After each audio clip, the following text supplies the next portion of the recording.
Fuck.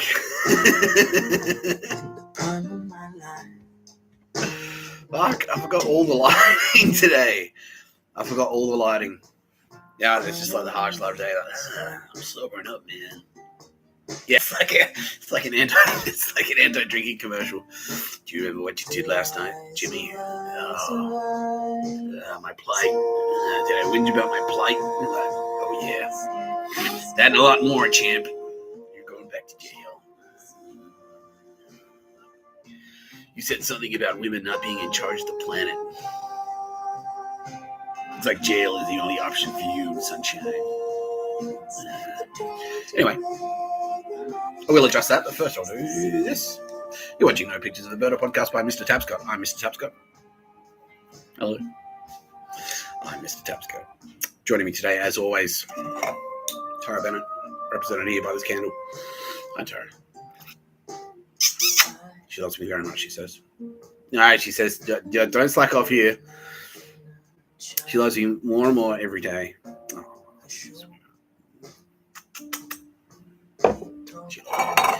and Kitty Callaghan. You can't hand a man a gun to Callaghan. Represented here by this Granite Island Cup to remind you fucking faggots. They murdered penguins, man. They took 60,000 koalas. Cooks got murdered. Shane Warne got murdered. What the fuck? Don't forget. That's why, yeah. Theme music provided by Aldous Harding. The Impeccables always by Aldous Harding. She is the best turbo babe. She's my favourite turbo babe. I love her deeply. Aldous Harding, the best. There's only one Aldous Harding. In the booth, we've got Sylvia Jeffries, my producer. SGA, going for the cockroaches this year? No. Low to the cane touch to the last, Mr Tapscott, she says. And the loveliest, Roz. Her executive producer. My executive producer. Wait, how does that work? Are you everyone's executive producer, Roz? Just mine. Because, like, if she's producer, maybe you're just producer. Because if you're executive producer, she's producer. You're just producer and she's just normal. Is that? Nah, that's not how it. No, fuckhead. I've got the executive producer car park.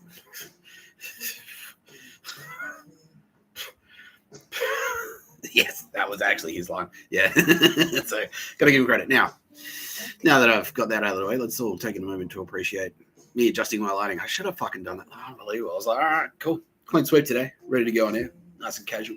Whatever. Haven't fucked anything up. Nothing could possibly go wrong. That's the first thing that's ever gone wrong. I'll do it right now. Yeah.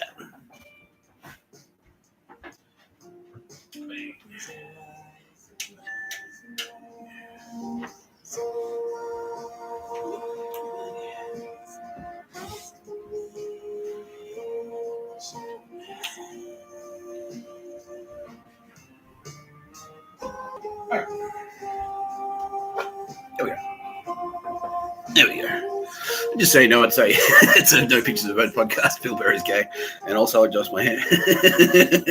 He's like, I stand Phil left out.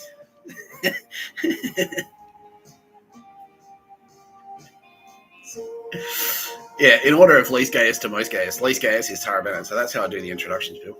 Least gayest is Tara Bennett. Second to least gayest is Roz. You're the gayest. Yeah, yeah, I've got the gayest car park, Ross. Don't forget. Yeah.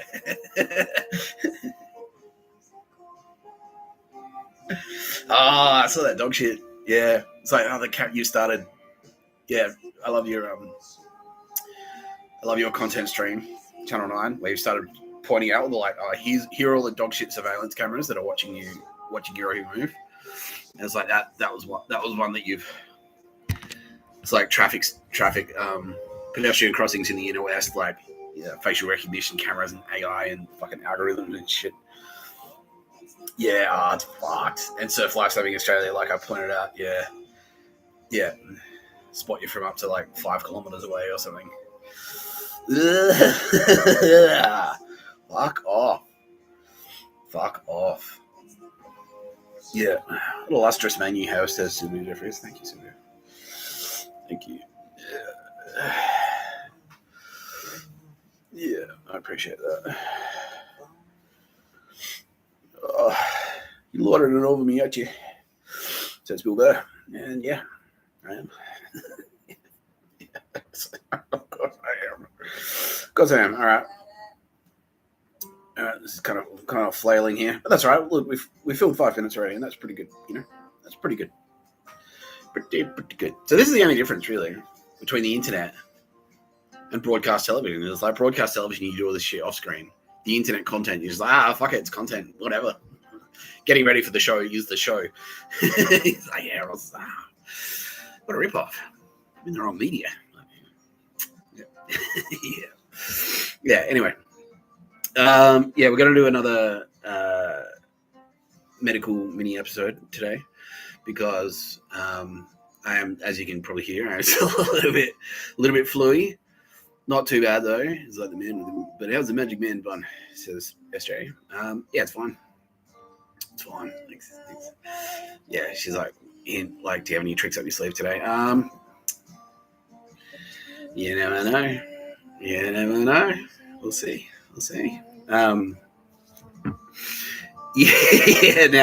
Tara's like, yeah. I just never wanted to. I'm happy to address that. Like, and this isn't a criticism of US shows. Like, we don't mind people asking, but we never wanted to turn into like fucking the David. Like, it's the same. What I was saying about the John Edwards thing, like talking to the dead. Like, I never wanted it to turn into like just talking to the dead, or like just like the magic show. You know, the magic trick show, and that's why like kind of we'll pull them out every now and again. But we wanted to make sure that like it's still the hard hitting issues. That's what we're here to address and tackle the tough topics. Don't enslave the Jews or anyone. No murder. No pictures of a bird. You're watching No Pictures of a Bird, a podcast by Mr Tapscott. I'm Mr Tapscott. So yeah, there's always magic tricks. We've got plenty of them. But we just want to make sure that the kitty cat, they fucking murdered penguins, man. I fucking murdered penguins. So like magic tricks and stuff are cool, and that was sort of like almost a problem. That was, and that sort of like that. So he's like, oh, I'm sorry. No, it's fine. It's fine. No, we get it. Like the magic tricks are, everyone loves the magic tricks. That's fun. Like that's what made Kitty Callaghan famous. Yeah, she's like, hey, I'm pretty cool, right? I'm pretty cool. And then he was like, whatever. A skinny Jewish guy with long hair, like there are a dime a dozen down here. What makes you stand apart? She's like, I'm pretty nice, pretty cool. Pretty nice guy, pretty good carpentry and stuff. I'm like, why should we give 2 shits? And then she just does a couple of magic tricks and suddenly she's like, whoa, woo, Jesus Christ, yeah, Jesus of Nazareth, he's the coolest. Starts getting invited to all like cheerleader, starts dating a cheerleader, which is Mary Magdalene, Yeah. Suddenly, 10 minutes ago, Mary, you weren't even fucking interested. Now, like, done a couple of magic tricks and shit. Starts coping, starts coping a few blowjobs behind the fucking, what do they call it? The name for the seats in the American football stadiums in high school. The bleachers. Yeah. Yeah. Yeah, that was Jesus. That was Jesus in Nazareth. Yeah. Are you in it for the magic tricks? That's what she's saying. Are you actually are you listening to the actual message? Like you just in it for the magic tricks? Yeah. Yeah, and that's kind of like what the pictures of a bird thing was. Like that was pictures of a bird. That's what the pictures of a bird is. It's like me doing a magic trick. It's like you owe it to me. You owe me. I'm your client. You're a service provider. And that's why you owe me an in-store experience where you, Mr. Tapscott, comes to my shop and performs the magic trick of finding the fucking picture of a bird. And that's that's your function, is to do magic tricks just to entertain me. Yeah. So, and I was like, no, fucking, there are so many flaws. There are so many fucking flaws with that thinking. It's so flawed for so many reasons.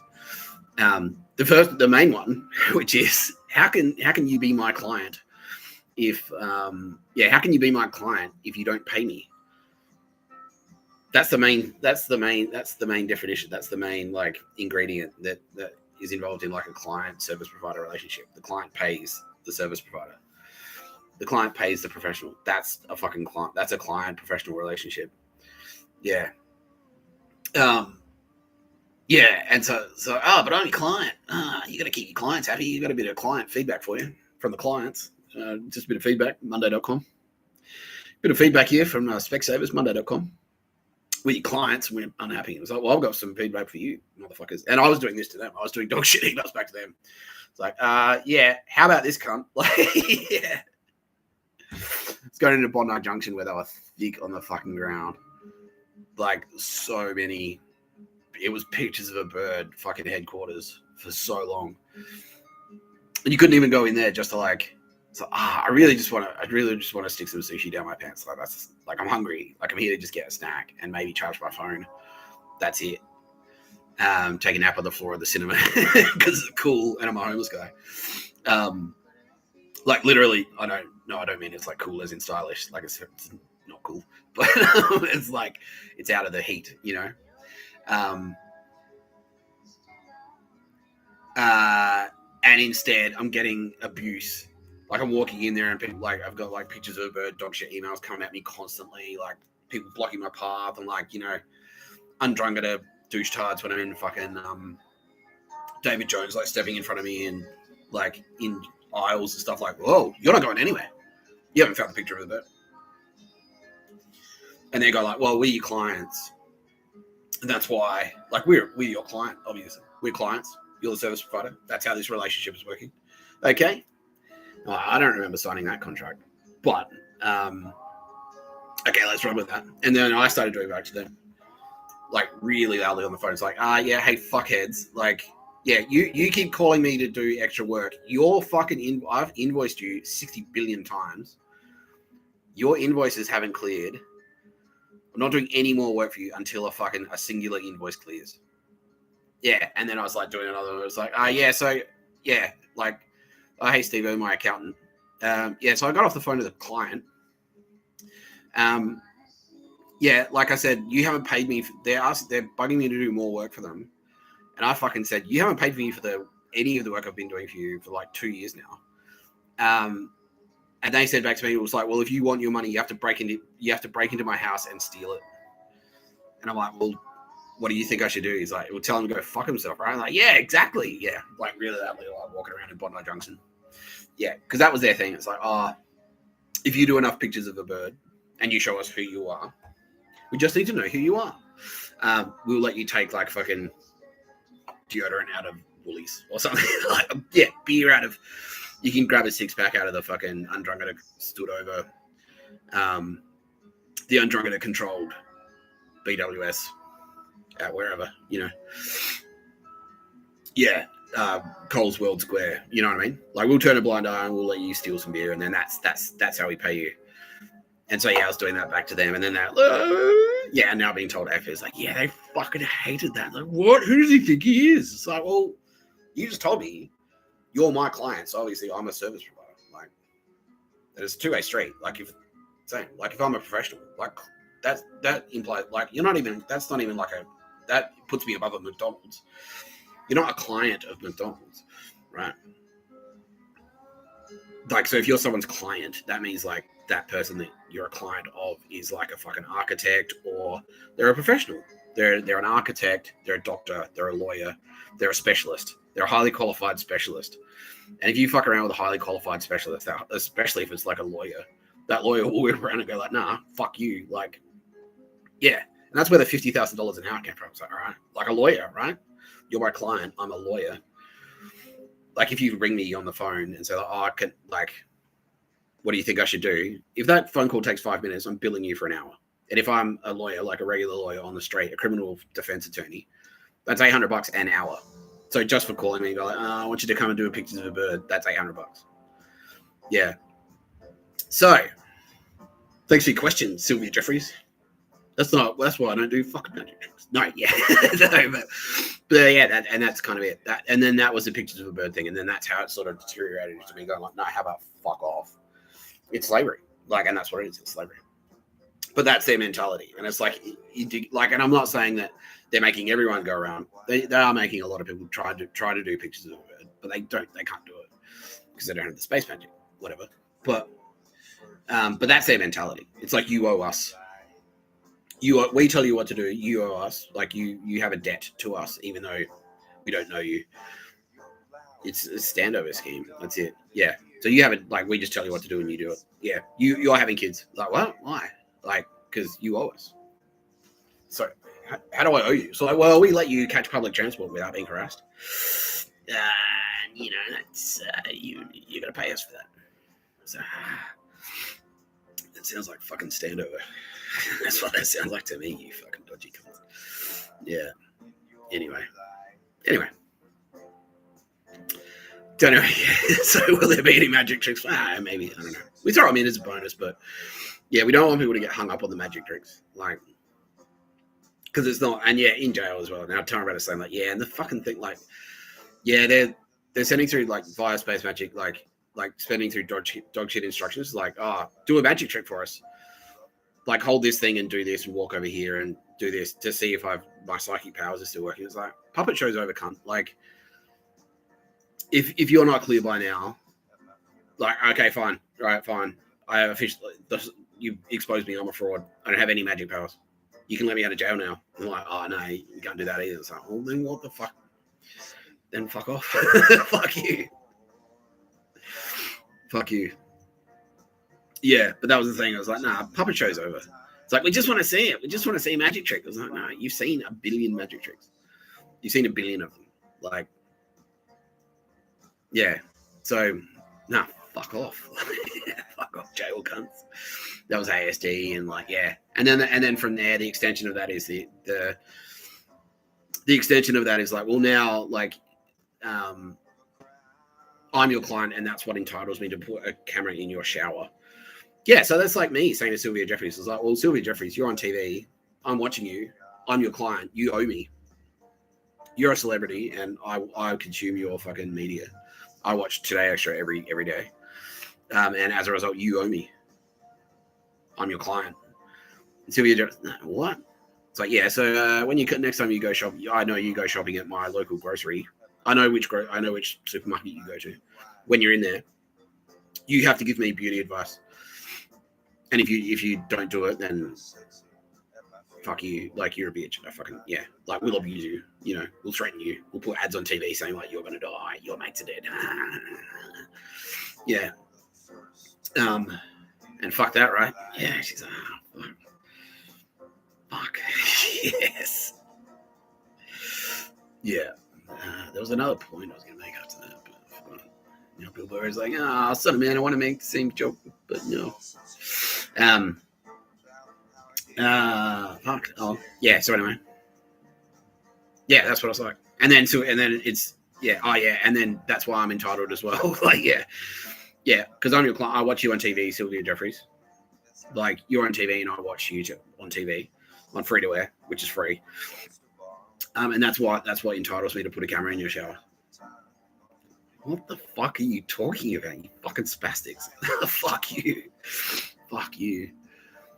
And then it comes to light, like Sylvia Jeffries one day turns around and goes, I've been on TV for free, you fucking losers. You don't pay me anything I'm on TV for free. John and I haven't been paying me a salary at all for like 5 years. And then it's like that. So that's the Mr Tapscott. That's what this is. That's what No Pictures of It originally was. That's Sylvia Jeffries going like, you know, all you cunts going like, I watch you on TV and you owe me. You haven't paid me a singular paycheck. I've been on Channel 9 for fucking 5 years. You haven't paid me a paycheck. So all of you fucking losers out there going like, you owe me. I'm Telstra. Like, I'll find you. I'm gonna fucking find you. Yeah. So that's, yeah, there's an analogy. So just in case we're still struggling with like the concept of Mr. Tapscott and how he should probably be treated. It's not that. It's do a magic, like, yeah. Like, yeah, cool, Matt. Like, yeah, so we just want to make sure that communication is clear. No, it's not a puppet show. It's not a magic show. I'm not David Copperfield. Neither is Kitty Callaghan. Neither are any of the Turbo Babes, especially not Tara Bennett. No, she'll do a magic trick, but it won't. Yeah. You won't like it. You won't like it. Yeah. Sylvia Jeffries, no. She's not. She's not here for that. We're not toys. We're not. No, we're not here for fucking puppet shows. We're not. Bill Burr's not here to look at like he's our best friend. You know, we've empowered him. But he's not here to fucking tell your kids a fucking bedtime story about why TikTok is sinful or any of that dog shit. No, fuck off. Yeah. So just as long as we're clear, all right. That's a lecture episode. Yeah. Just as long as we're clear. Like we love to throw in the magic tricks. We do love to throw in magic tricks, but that's not our primary function. Like, no, we're here for a good time and a long time, and you know, we want everyone to be happy and not enslaved and also not murdered. So let's focus on the not murdering first, and then we'll be more than happy to do as many magic tricks as you fucking faggots can handle. And also, don't focus on our magic tricks. I don't like. Our magic tricks aren't necessarily better. Like Tools, I went to Tools. I checked to see if Tool have their new album out yet, and like, they're not. That's not a Space Ghost magic trick. A Tool album. That's Tool just being awesome. So you've got all the fucking magic, all the best magic tricks are already out there. Like, go and watch go and watch Sicario in a cinema or something like that. Like that's a sick magic trick. That wasn't a magic trick. There was a little bit of space magic in there, but that's not a magic trick. Go and watch that. You know. Yeah. Go and try on some like exceptional clothing by who's a good designer we trust. Armani. Go to an Armani store and try on like an Armani dress, and think about that. It's like God didn't do that. That's not a magic trick. Yeah. Go and listen to a Bill Burr stand-up routine. Get a blowjob from Bill Burr. It's like, fuck. Pretty impressive, Bill. Pretty impressive.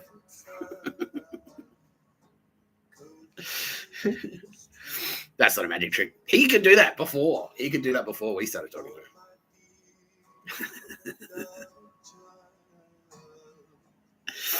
Yeah.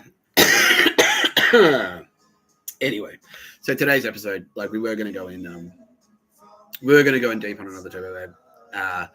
But yeah, like Nadia Daly, like, yeah, and I'm just repeating myself, I guess, but yeah, she's like, she doesn't, I don't want to half-ass Nadia Daly. Nadia Daly deserves the whole ass. She does. She says, thank you. That's creepy enough. Thank you, Mr Tapscott. That's perfect. That's the perfect amount of creepy. Yeah.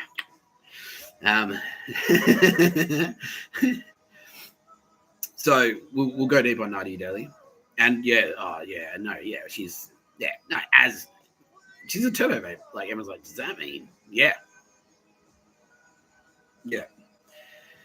Just like even more impressive than Kitty Callaghan, Tyron Auto. She's top three sales in the state of Chevrolet, Dodge and Chevy in the Pacific Northwest of the United States. Top three. She's up there. That's Nadia Daly, all right? Yeah. Heisman Trophy runner-up 3 years in a row. She had to repeat, but 3 years in a row Heisman Trophy runner-up. Grammy nominations for Best Spoken Word. 79, 78, 79, and 80, 81, spanning 2 decades. Yeah. That's Nadia Daly. Like, the Revelations is going to, like, tear this word apart. It's going to be incredible. Yeah. Anyway, so that's the type of shit I can't skim over. So I want to make sure that I'm, like, in the best of health when I present Nadia Daly. Because, she's a Turbo Babe. She's, like, she's, legend. So, feel free to do. You don't need me to, like, all the information that I'm going to present is already on the internet. It's already there. Feel free to do your own research. Yeah. Goddess of the Forge. Just Google that. I'll Google it. I won't show the screen, but Greek goddess of the Forge.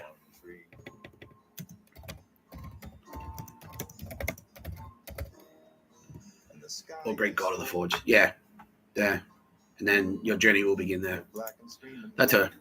Great goddess of the Forge. Yeah, or Great god of the Forge. And then, everything I'm going to present to you when I do go deep on the Turbo Babe Nadia Daly, creepy in a very creepy way. And she's like, I don't care if it's the creepiest as long as it's creepier than we did for Heggerty. I'm like, all right, Heggerty. Yeah. You win this round, she says. You win this round daily, but I'm not finished yet. She's like, I'm best of 5. It's a best of 5 between us, and that's 5. Very intentional dog shit email. Best of 5. All good, as they say. That's what Heggerty just said. Yeah. Anyway.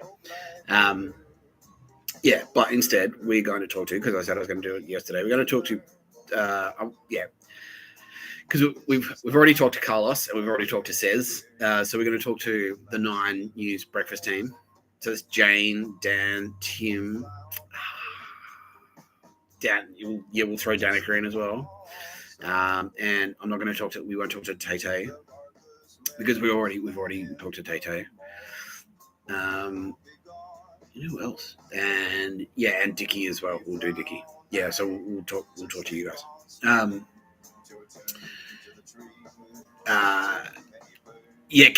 Because you're sort of like Campbell. You're kind of getting like, because you're on the no pick. Like you sit next to fucking Sylvia Jeffries every day, so you're kind of already getting the behind the scenes. Yeah, and he's like, he's getting the. You're getting the. You've got a front row seat already. Yeah, you got a front row seat. So you're like, oh, see, yeah, I don't need to be on no pictures of a bird. Who cares? Yeah, exactly. Yeah. Did I know your dad was Jimmy Barnes? Yeah, I knew that. Yeah. And that's why I'm excluding you. Because rock and roll is sinful. King's Cross, terrible place. Saturday night, publicising. Sin, debauchery, drinking, boobs, people looking at boobs. David, looking at boobs. Shameful. Oops. So we'll do that. I said yesterday I was going to talk to Arnie. We'll do that. I do have some dog shit to slam. Beyond just that magic trick. I just went on the No Pictures of a Bird podcast, a podcast by Mr Tapscott. That's what that actually is. It's no. You're in the wrong place. If you're looking for pictures of a bird magic show, no, that's not what this is. There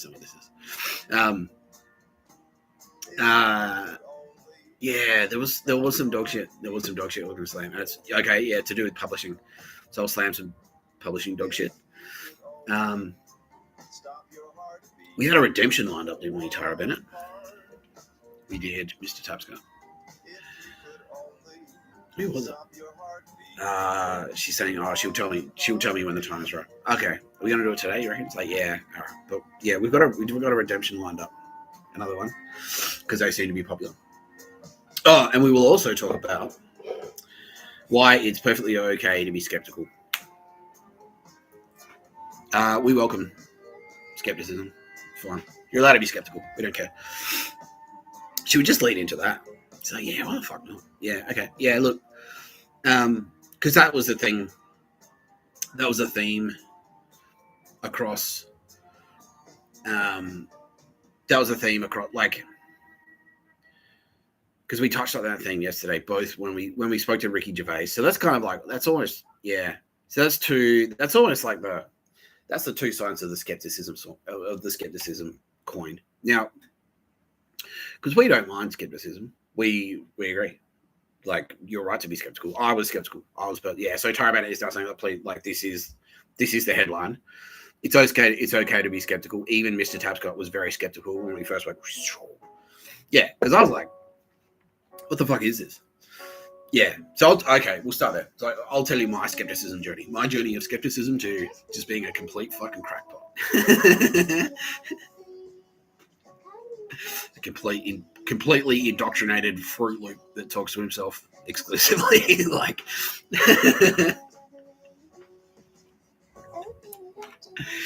oh wow, yeah.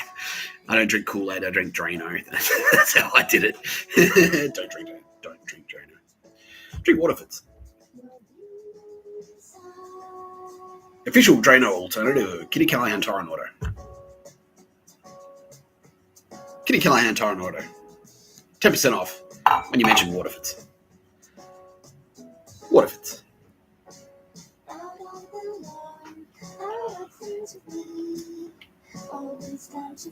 So, I was just on Trump because we can go deeper on this. Yeah, cool. So basically,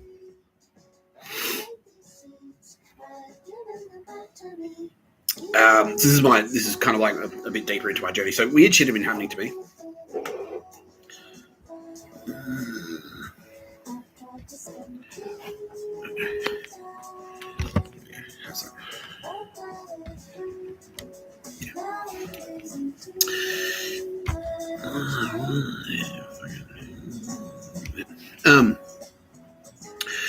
So before the turbo waves, so at the end of 2021, free crap. At the end of 2021, the turbo waves went swooped into my little one-bedroom apartment in Potts Point. Said, "Hey, Mr Tapscott, did you know you're you?" And I was in my Space Coast was in there as well. I was like, "What the fuck is this shit?" Like, no, what the fuck? What? And then I've gone into that story in detail on other videos, so I won't go into super strong detail here. But leading up to that, like weird shit had been happening. And so that's kind of what I addressed in the letter to Meredith. So when I wrote the letter to Meredith, it was like, because like they kept bugging me. Like, why don't you come to Meredith? Why don't you come to Meredith? Why don't you come to Meredith? Should have come to Meredith. What? I was getting phone calls.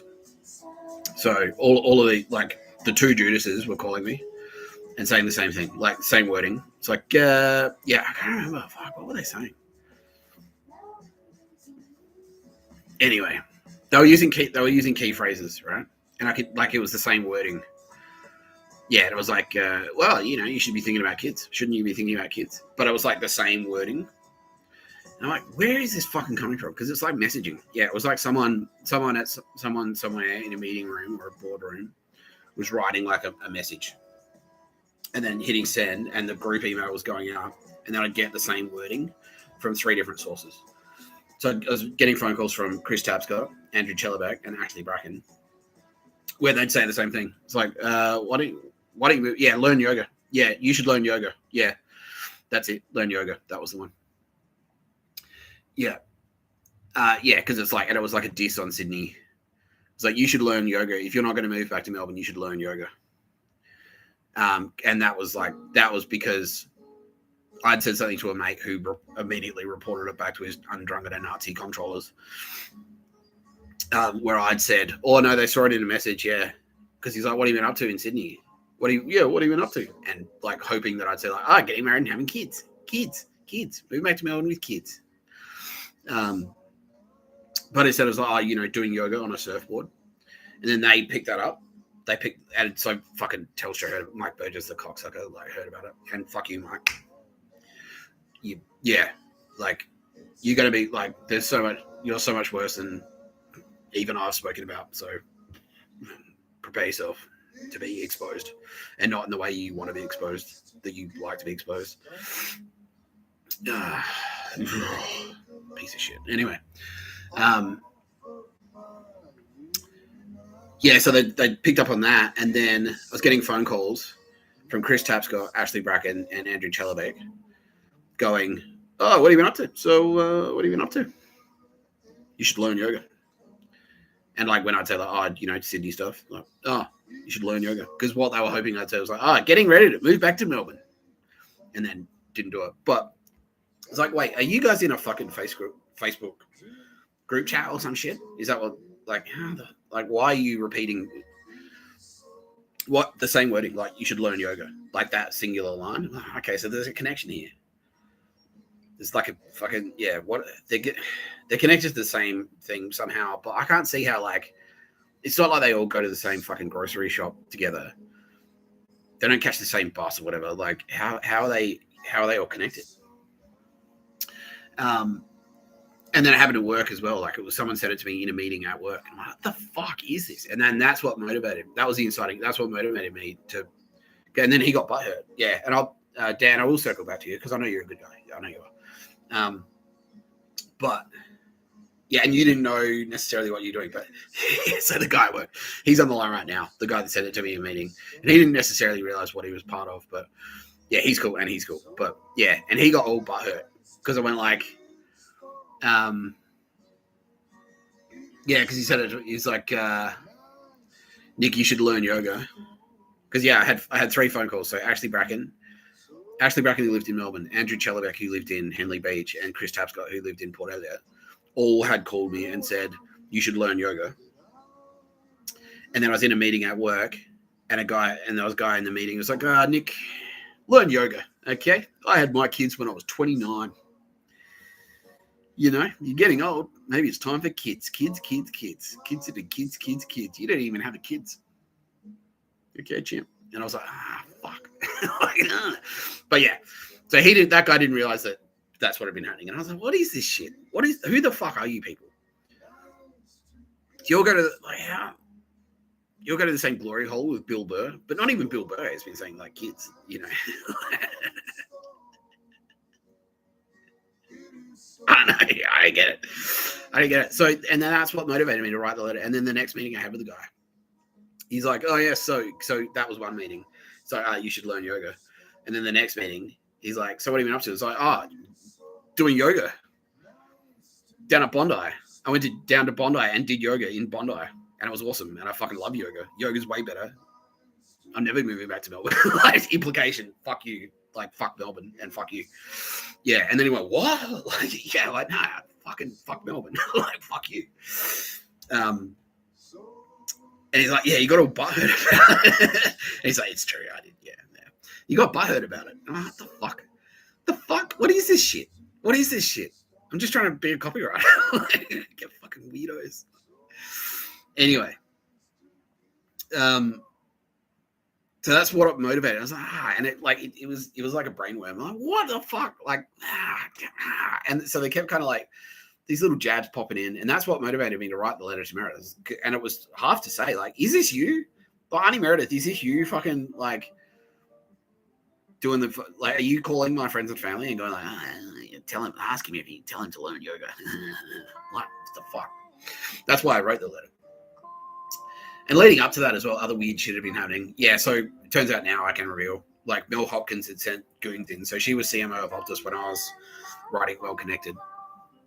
And they were like, she was like, well, I'm gonna put a dog shit agency on your project, and then that dog shit agency is going to try and suppress you and drag the project down on purpose because you're attached to it, and so they'll try and, like, suppress your career basically. But with other people who are pro Tapscott had already gone, like, clear the path. Like, no, well, he's in charge. He can do whatever he wants. So I fired them like 3 times. Big Red, Melbourne, fuck you. So I kept firing them because I was shit. And then because I kept and, like, saying openly, because they had all these mechanisms in place. It's like a digital thing where it's like a weekly showcase, and the executive teams go around and go, okay, so what have you been working on this week? And you go, okay, so this is Project Optus Well Connected. This is the progress we've made. Blah blah blah. And it was like, okay, so what you're supposed to do in these showcases, you're supposed to say the challenges you faced, and you're supposed to say, like, what went well. And I was like, okay, the challenges I faced were the marketing agency that Mel Hopkins has put on this project is fucking shit, and I fired them again because they suck. They're so bad. And they're like, what? Oh, fuck. Shut the fuck up. What? Why? Like, that's a challenge. Yeah, because I was like, I didn't realize people were getting popped. I didn't think people were getting murdered. I just thought people were getting fired. And I was like, oh, fucking whatever. Yeah. Anyway. So she sent some bitch around in my bathroom window, because my bathroom window was, like, on street level. And I was like, I hear knocking on the window. I'm like, what?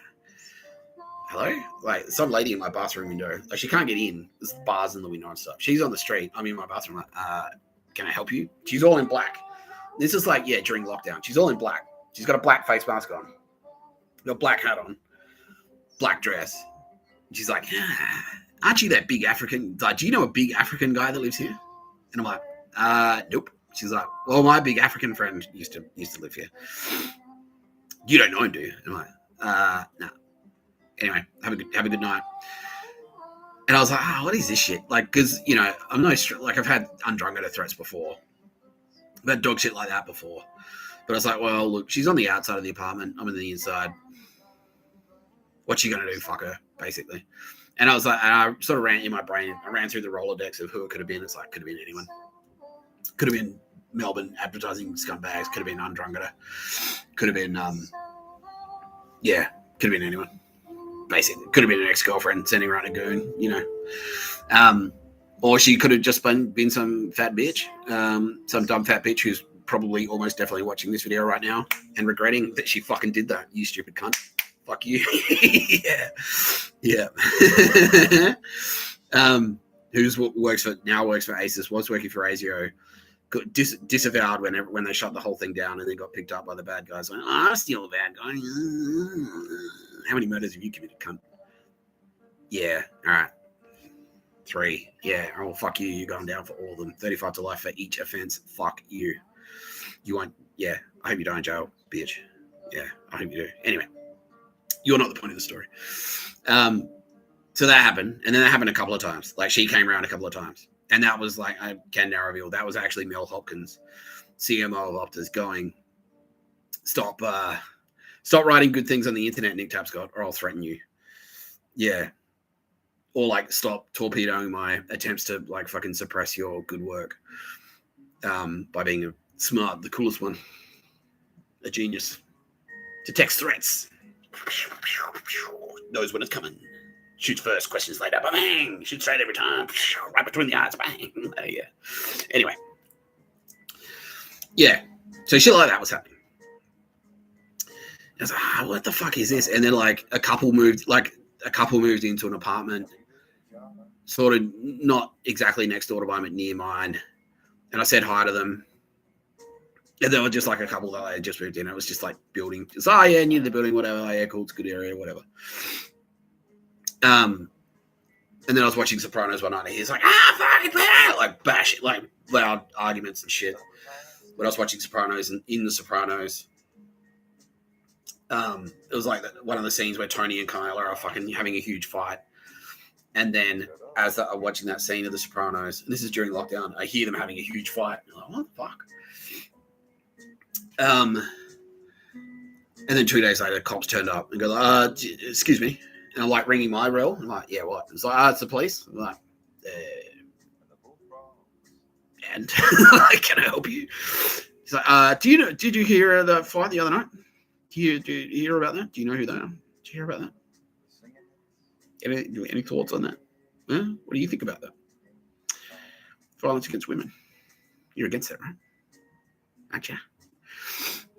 And I'm just like, I spoke to her. I don't know them. Like, do you need a statement or something? He's like, nah.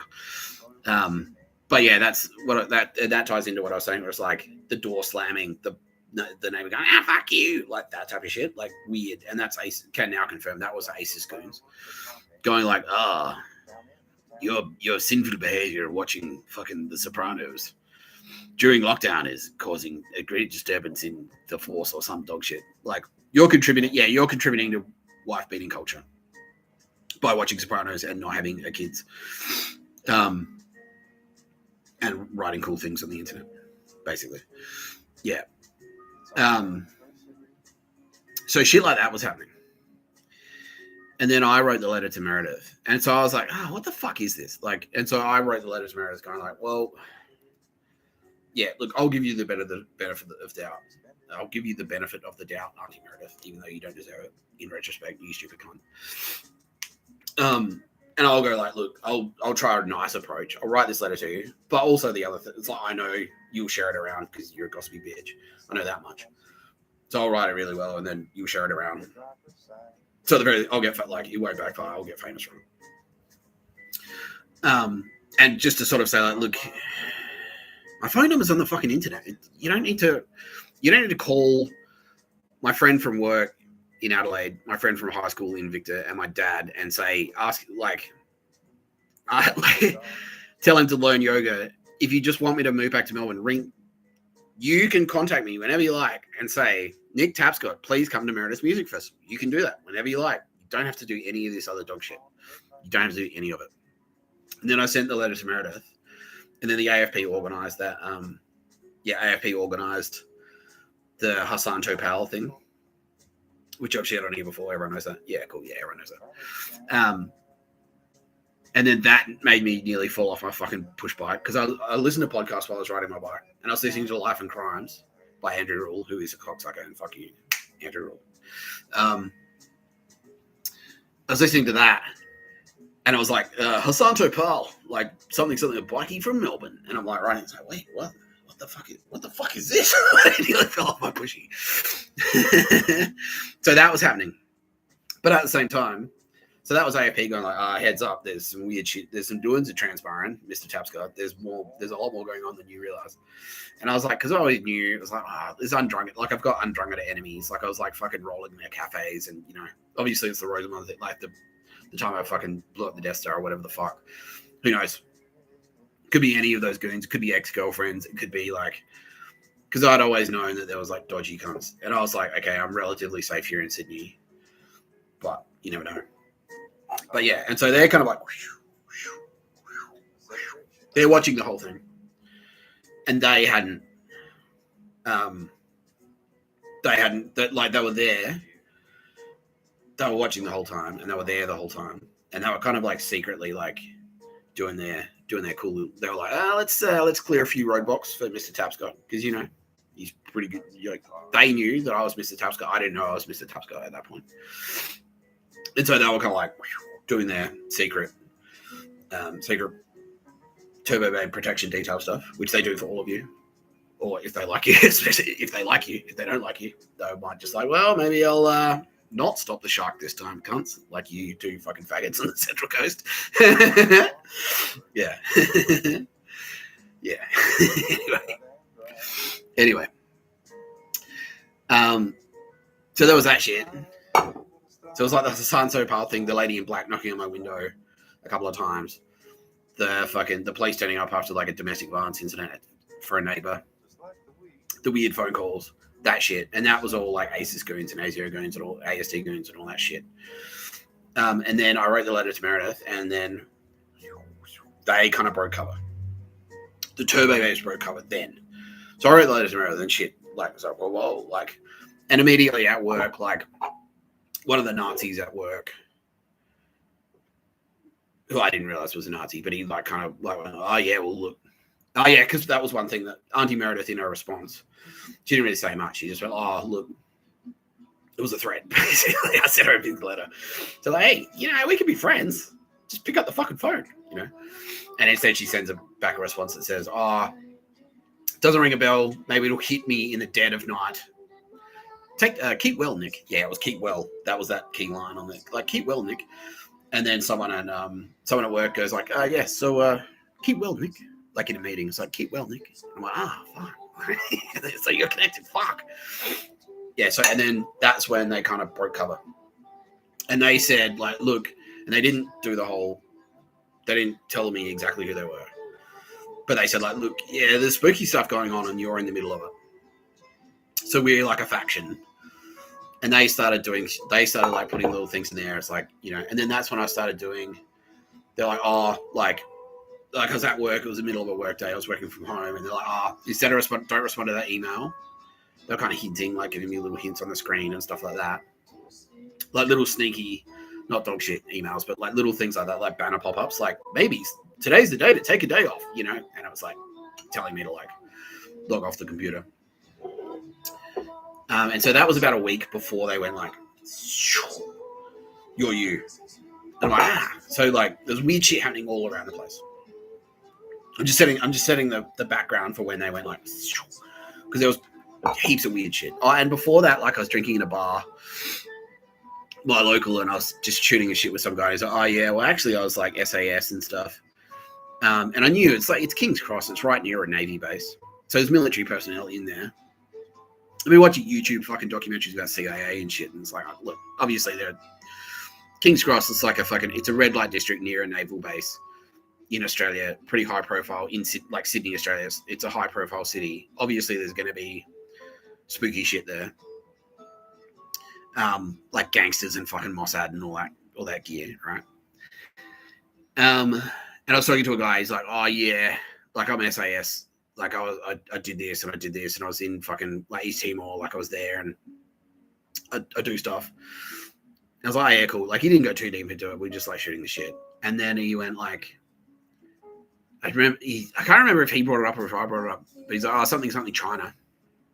And I was like, "Well, I was thinking about it. If they did invade and they were trying to enslave us, I would fight them. I would do it. Yeah." And not and China. Like, no, they know now.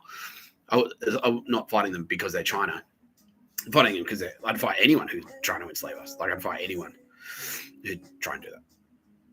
And he was like, "Oh yeah, sick." And then he got like his face was, "Oh yeah, cool." And then he was my best mate. And I'm like, all right, well, you know, like who knows?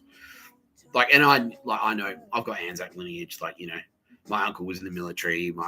Both my uncles on my mother's side are in the military. My grandfather was like, got Anzacs in the family, so it's like, who knows? Maybe his uncle was like when my uncle's fucking platoon in Vietnam or whatever. So who knows? So the China thing was already kind of on the radar, and it was AFP going like, "Oh, Hassan Topal, bikies and gangsters." I'm like, fucking, is it bikies? Is it gangsters? Is it military? Is it spies? Is it corporate goons? Is it mafia? Is it Andromeda? And then they kind of like, Turbos broke cover, but not like properly. They're just like, "Look, we're kind of watching you too."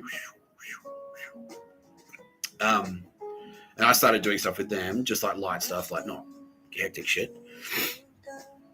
Just like, I'll walk into the city and I don't know, whatever the fuck. Yeah, just let's go to the city today. All right, cool. Went to the city and like looked at a magazine or some shit. I don't know. And then like they kind of hinted, it's like, well, what the fuck? Like, what is this shit? Like, and yeah, people in meetings at work was like, "Well, you wrote this thing, and now you wrote this letter to me." I was like, "Keep well, Nick," like stuff like that. And I'm like, fuck, like, and like people are like being weird around me at work now. I'm like, what the fuck?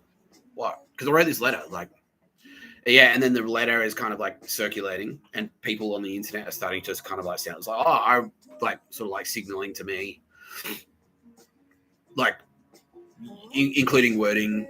Like to just sort of signal like wink wink. "Oh, we saw it." Like I think there was a Brown Cardigan post about it. Yeah, Johnny yes is now saying, yeah, he did. Yeah, so Brown Cardigan sort of went like wink. We read it. Who else? Yeah, there was another guy. Like did it. Like I started seeing a few tweets here and there, like social media. Like there are a few little hints in there, like people kind of referencing the letter. I'm like, okay, well, fuck. There's all this shit going on. There's a lot of shit going on. There's shit everywhere. What? I don't know. Yeah, and then they kind of went like, okay, well, strap in because Friday something's gonna happen, and that was like on a Wednesday. I'm like, okay, and then like I went about my business. And then fucking, yeah, that Friday they went like, "You're you," and they did the thing, and I'm like, "Oh fuck!" Like, and Tara Bennett went like, like hit me with used Yoda's force power to go, hit me with like super high dose of what felt like MDMA. Kitty Khan's there going, Ben Kenobi like what felt like a super high dose of LSD, and I'm there like, Sylvia Jeffries is in there, represented here by this Waterfords. Physical representation of deity Divana. Waterfords. Anyway, she's in there going like, have a fucking dose of, hey, go on, I'll shave your nuts. Like, let's shave your balls. Oh, fuck, what the hell? So, the point, and everyone's heard that story. So, the point of all of that is to say, like, when that happened, and because I was saying a whole bunch of shit as well, I was saying heaps of shit, like heaps of weird shit that didn't make sense at the time. Like, you wrote Star Wars. Like, I was like, yeah, I love Star Wars. Like, well, you should because you wrote it. But I was like, I watched that when I was fucking 2. Like, you're the reincarnation of Queen Elizabeth. I'm like, but she's still alive. Queen Elizabeth is still alive. How can I be a reincarnation of her if she's still alive? You're a king. Yeah, you're the king, and another king is going to get jealous and try and kill you. And but my parents are Chris and Lee and Tab. What the fuck? Like, yeah, you're the son of Princess Diana and David Bowie, and you're the king. I'm like, what the fuck is going on? What is any of this shit? What the fuck? What the fuck? What the fuck? Yeah. So, and I said to them, and I said it out loud as well. It's like, okay, and so in the back of my mind, it's like, look, I don't know. There's heaps of shit in the world. This could be anything. This could be absolutely anything. Because obviously, there's, because how would you know? Like, who knows what goes on? Who knows what's happening in a lab in fucking at DARPA? Yeah, and DARPA were kind of like, oh, we're involved. Like, they're sort of like, maybe your technology. Yeah, maybe it's technology, and it's like, and they didn't rule anything out. They didn't say like, no. And I'm like, well, and that's also at the same time, like all of that shit about aliens was coming out. All of that shit about like, oh, David Grush is on TV going like, look, the CIA know way more than they're telling us. And like, there's all these like sightings and appearances and like fucking YouTube documentaries are getting hectic. Like, there's all this new evidence coming to light. And like, what is it? Like, what's going on? And they didn't go into detail about what was actually happening. They just said like, look, yeah, like I said, it's like, look, you love Tara, right? I'm like, yeah. So we'll stick with us and you will go with it. Like, all right, cool. Done. I'll shave my balls for that.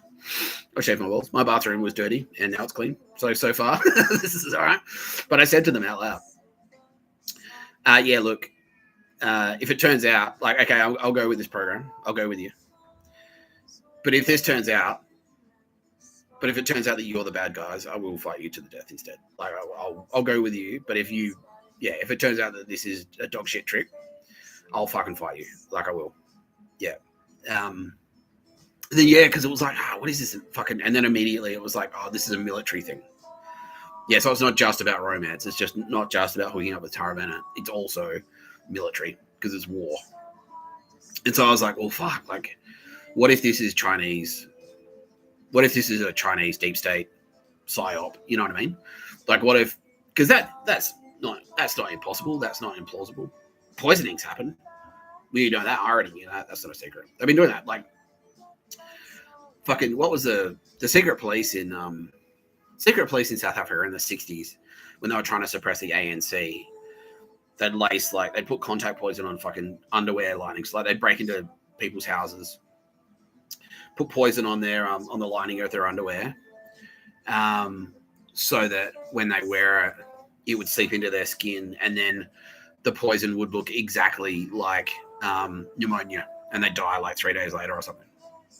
It'll be pretty much untraceable. It was like, oh, well, he got sick of pneumonia and died. And that was happening in the 50s and 60s and shit. So I was like, well, okay, like, it's not impossible that I've just been dosed. Like, someone's they've figured out that I drink Waterfords. Official Waterfords in this story. Someone's figured out that I drink Waterfords. They put like fucking LSD in it, or some chemical that I've never heard of. Could be DMT. Could be like, who knows? I'm not a fucking pharmacologist. It could be anything. Like the CIA were experimenting with LSD and stuff, like dosing people up to see what would happen, like Manchurian Candidate and shit like that. Like, what was it? Yeah, Joe Rogan knows what I'm talking about. Anyway, I can't remember the name of it, but yeah, there was a program where they were dosing people up on LSD. Like, they did that to Charles Manson, giving him super high doses of LSD. So I'm like, look, this could be fucking anything. This could be fucking anything. This could be China. This could be Russia. This could be aliens. This could be the Australian military. This could be the CIA. This could be DARPA. This could be fucking... Yeah, this could be fucking anything. This could be absolutely anything. And I'm like, yeah, well, look, like, and I've like, because I've been using, like, I'm no stranger to illicit substances and that sort of secret. Like, I've been smoking weed since I've been in high school, and doing acid and getting fucking high on MDMA, like all that shit. And so I kind of know. It's like, look, I know, like, I've learned no matter how fucking high you are, to sort of like how to keep a grip on like what's real and what's not real. And so I was like, look, okay, like maybe I'm just fucking tripping balls. Like, yeah, and yeah, again, maybe I've just gone crazy. Maybe I've just popped. I just popped the fucking synapse. Like, could be that too. Who knows? Could be fucking anything. It could be fucking anything. Yeah. And then straight away, it was like I was into it straight away. Like, they didn't kind of like sweep in and then just leave. Straight from that point where they were there going like, you're you. I was walking around and stuff. And there were choppers flying around. Yeah, like helicopters flying around as I'm walking. I'm getting weird phone calls. Like, people are like reading my mind on the street, things like that. Like, hectic stuff. Yeah, hectic stuff. And yeah, so I was like skeptical. The point of this story is to say like it's okay to be skeptical, because I was skeptical. I was like, well, what is this shit? And they didn't say that they were turbo babes. They didn't say that. Yeah, they just said once, that one time, you're the king. Oh no, that's not true. Yeah, that's not true, Mr Tapscott. She was like saying like, no, you're the king. You are the king. They kept saying you're the king, but they didn't say like, yeah.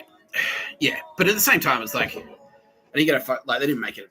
I didn't get a certificate that said King Nick Tapscott. You know, it's official. Like, there was no photo op, you know, with a giant oversized novelty check or anything like that. I didn't get anything like that. So yeah, she was just saying like, no, you're the king. You are. You're the king. You're the king. You are. But like, I was still fucking broke, and I was still just like walking around. And it's like, look, but yeah, and it was like, well, king of what though? Like, yeah, and then I was kind of like, well, maybe, yeah, and then that I've spoken about that on these videos before, where it's like, I was like, okay, so aliens have screened the population, and again, they didn't shoot this down. They weren't shooting any of this thinking down. They just go, no, you're the king. That's you. You're the king. You are. But that's all they would say. And I was like, okay, well, I fucking like, yeah, what? Yeah. So I was like, okay, so aliens have screened the population. Aliens have made contact. They're screening the population, going like, okay, this Nick Tapscott character, he's like, he'd make a good team leader. Because, you know, on Earth, there's more than one king. There's the king of England, there's the king of Thailand, you know what I mean? There's king of Saudi Arabia, you know, like, so just being a king, like that doesn't necessarily make you fucking, there's heaps of kings. So I was like, okay, well, maybe they just mean like, you're the king of fucking this neighborhood, you know what I mean? Like, you're the king of Australia. Like, we're going to make Australia a kingdom and you're in charge of it. That's what I was sort of thinking. Like, that was one thing. Yeah. Well, that was more though. Yeah, there was another one. Yeah, or I was like the illegitimate. I was the illegitimate child of, like King Edward. That was a thing for a while. So King Edward, who abdicated the throne. I thought like, okay, so King Edward. What's happened is King Edward had an illegitimate child, or had a child in secret, and then he was my grandfather, and so I'm a threat. So he's going to come in and make a claim for the throne, or like the abdication was like illegitimate, and therefore Nick Tapscott is actually the King of England. That was one theory.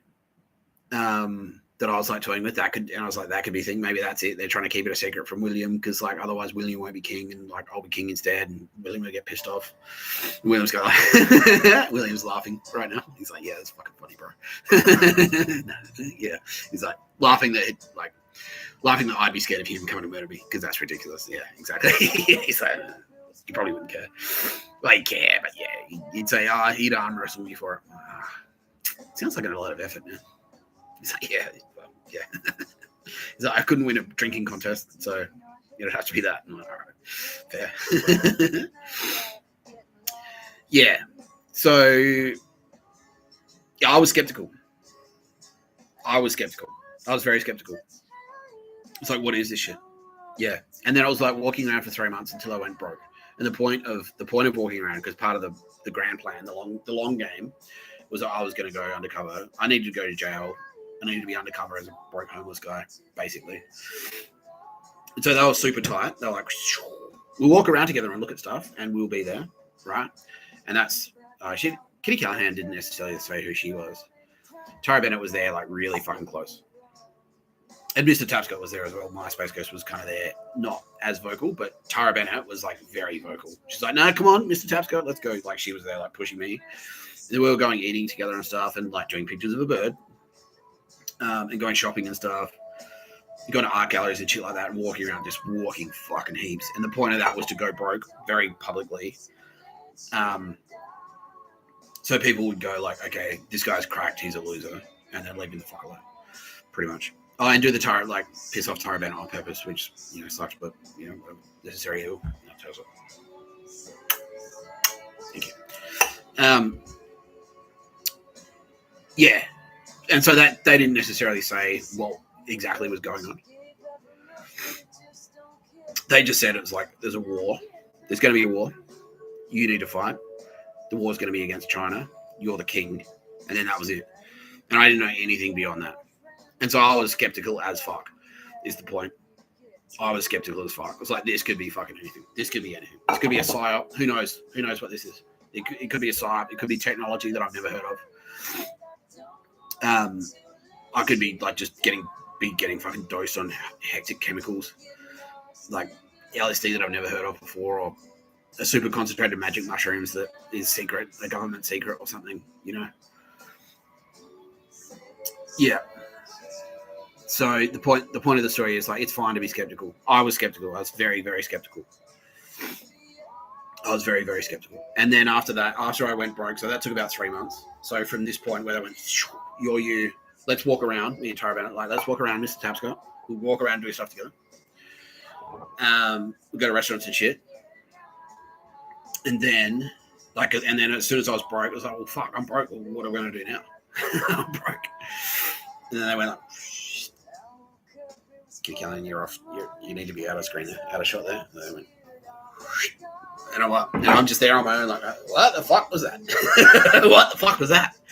3 months later, I'm flat broke now because I'm just like, I haven't worked. I got fired on purpose. Gone through like all my credit cards, all my fucking bank accounts are empty.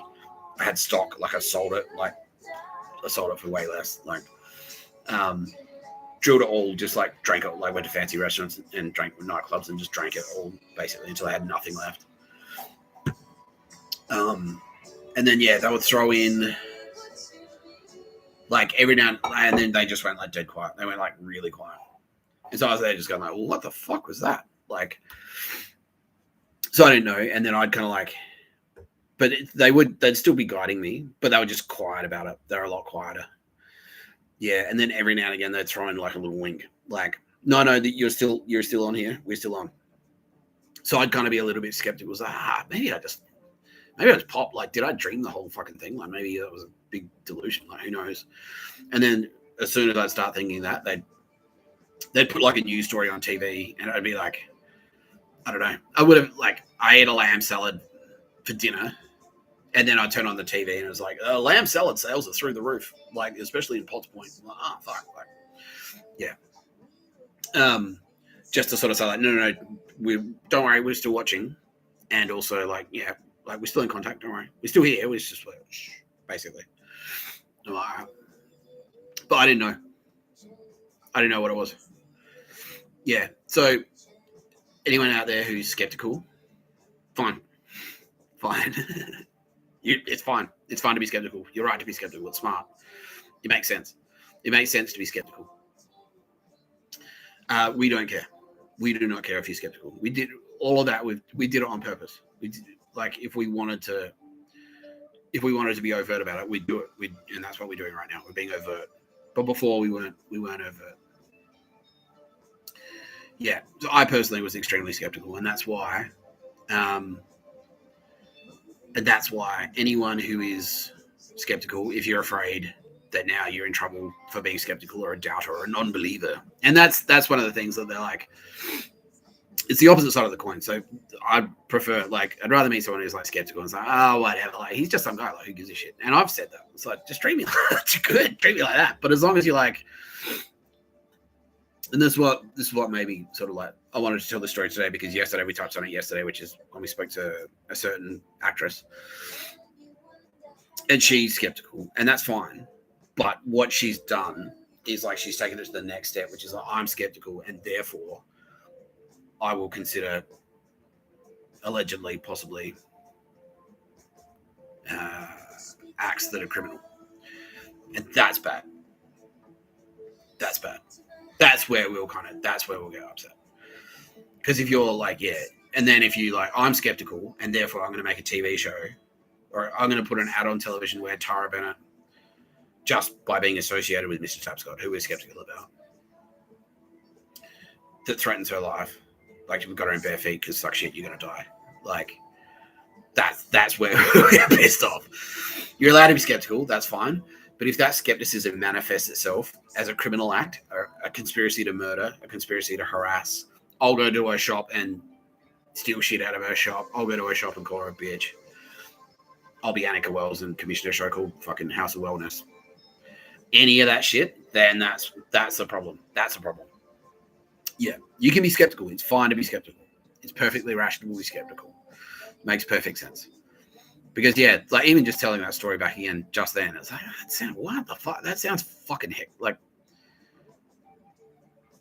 bro, are you sure? Like, how much? Because that's what I was doing. That's what I was doing. I was like, nah, that's it. I've just had one too many beers. That's it. And then every time I think that, it's like, yeah, I just had one too many beers. Like, I've obviously popped. I've obviously just gone fucking nuts.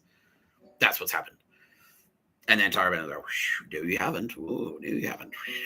I'm like, okay. Yeah, but took months. Took months and months and months.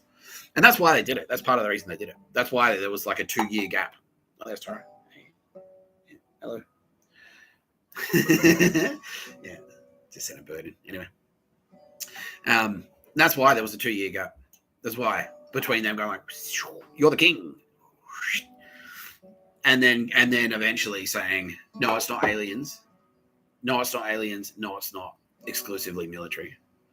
It's not spy stuff. It's God. Like, yeah. Yeah, it's not robots. And that was another one. Yeah, that was another one, because it was like sim theory, you know? Where it's like, oh yeah, we're all living in it's the Matrix. We're all living in a simulation. It's just we're inside a computer. Or what we're doing right now is the result of technology, like all the space magic and stuff, like pictures of a bird and fucking, yeah, all the pictures of a bird, all the space magic, like all the magic tricks that we've been showing you, all the mind reading, like, because they told me, that's what they told me. Oh, they said that, yeah, like we're reading your mind because humans are evolving and we've got technology that allows us to do it. But what was actually happening was they had angels in there. And because angels are all part of the same consciousness of Mr Tapscott, Tara Bennett, and Kitty Callaghan, and the Turbo Babes. That's what angels are. They share our brain, they share our mind, and so if I think something, my angel can immediately know what I'm thinking, and that's what it was. It wasn't necessarily technology, even though that's sort of what they said. It was like, well, humans are evolving, and it's technology, and that was to sort of like. That was to throw DARPA off the scent as well, because that's what DARPA was like. Oh, Nick Tapscott is our technology. Even though I'd never met them, I'd never worked with them, but they like just take the fucking credit. Spastics. Yeah. Dog shit. Anyway. Yeah, so it's fine to be skeptical, but please don't do anything stupid. Because, yeah. Please don't. Law and order is still laws still apply, you know? If you're going to hurt someone as a result of your skepticism, if someone in a bar says, like, yeah, and it's the same rules, like, don't fucking burn a synagogue. Don't burn a mosque. Don't turn up to a mosque and, like, that's bullshit. And then, like, fight someone because they believe something that you don't believe. No, that's retarded and gay and fuck you. Yeah. Yeah. So, yeah, it's fine to be skeptical. It's fine. It's fine to be skeptical. Yeah. Just keep an open mind, I guess, is what we're trying to say. Yeah. Eventually, like, it'll just, yeah. Because we're not worried. It's like, whether or not you believe Mr. Tapscott is the son of man, doesn't really affect our plans at all. Our plan is not contingent on whether or not you believe that Mr. Tapscott is the Son of Man. Like, it's not. It doesn't matter. It doesn't matter to us. But our plan is contingent on you not murdering anyone and not enslaving anyone. So that's where we'll, like, if you murder people, if you attempt to enslave people via pictures of a bird or otherwise, then that interferes with our plan. Because our plan is to end slavery and to end murder. And so if your plan is like, well, I'm skeptical, I don't think Nick Tapscott's the Son of Man, so I'm going to increase murders and I'm going to go out and try and enslave more people, which is what some Telstra losers are trying to do. Yeah, Zuckerberg in his fucking ivory, like, how do we enslave them? How do we enslave turbo babes? And then we can they can make angels so we can manufacture slaves. Yeah, how do we put war curries in jail? Like, nah, fuck. Then that will draw a reaction from us. That will draw a reaction from us. But if you're just an everyday guy, you're on the street, going about your business, you're cool, you're nice to people, like, keep doing that. Who cares? That's fine with us. That's fine with us. If that's all you want to do, it's like, like I've seen saying, and my mate Tim was saying, and like a bunch of other people. So it's like, if that is like, what is all this shit about turbo babes and Mr. Tapscott and Son of Man? Like, huh? I just want to go to my job, do it well, make enough money to go to the pub on the weekend and maybe go for a surf. Fine. That's fine with us. That is fine with us. Fine. Perfect. Now I've got an example from popular media to back this up. So, we've established Obi-Wan Kenobi is Kitty Callaghan in Star Wars. Obi-Wan Kenobi is Kitty Callaghan. Luke Skywalker is a young Mr. Tapscott, aka Darth Vader's son. Han Solo is a skeptic, and he openly says to both Luke Skywalker and fucking Obi-Wan Kenobi, nah, like, there's no mystical energy force that's determining my fucking destiny. But Obi-Wan Kenobi doesn't go, well, fuck you, and like slice him up or anything. The only thing bad that happens is Luke goes like, oh, you don't believe in it, do you? And he's like, no. That's it. They're still best friends. They're still best buddies. Yeah, you can be Han Solo.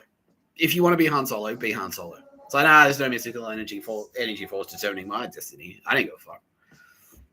Ben Kenobi was like, all right, cool. He'll do exactly what Ben Kenobi did, which is all right. Can you get us to Alderaan anyway? Like, he's like, yeah, okay, yeah, all right, thanks. Like, he doesn't care. Kitty Callaghan, Tara Auto cares. They'll take extra care of your automobile problems. All the care you need at Kitty Callaghan, Tara Auto, 10% off if you mention the code word skepticism. Yeah. So, how's that landing, Ross? Does that make sense? He's like, yes, thank you. Actually, no, it's pretty good. Yeah, it's quite a relief. Yeah, all right, cool. Yeah, that's it. So, headline. It's fine. You can be skeptical. Don't feel bad. Don't feel bad for being a skeptic. But if your skepticism manifests itself as an act of violence against an innocent party or anyone else, and then no, that's very bad. That's very bad. That is very bad. Skepticism, fine. Acting on that skepticism by hurting innocent people, not fine. Is that landing? Yeah, Tara Bennett's like, okay, yeah, Mr. Tapscott, yeah, okay, that's landing. No, thank you. Yeah, that's landing. Okay, cool. Okay, great. Yeah, great. Yeah, because I was skeptical. Right, yeah, she's I'll tell the rest of the story. Yeah, and then I went, yeah, and then, because I had all those theories in my head, because after they dipped, they were like, we walked around, I was flat broke, and I was like, fuck, and I was like, yeah, my plate, Bill Burr. It's my plate, Billy bitch tits. It's like, because my life was just getting worse. Like, downward trajectory. It's getting broker and broker. I got kicked out of my apartment. Like,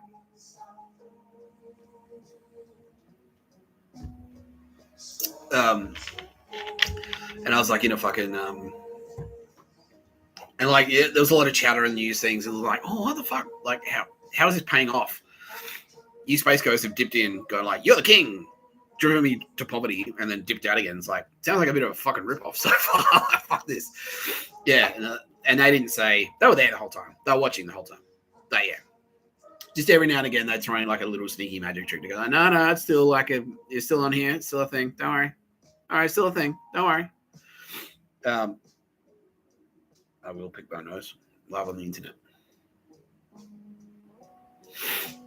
Yeah. I was like, all right, fine. And then, I was doing shit. I was like, I couldn't get a job. Like, I was trying harder and harder to get a job. And that's when I built my website. And I, like, poured blood, sweat, tears into that fucking website. And now it's gone. I'm like, fuck.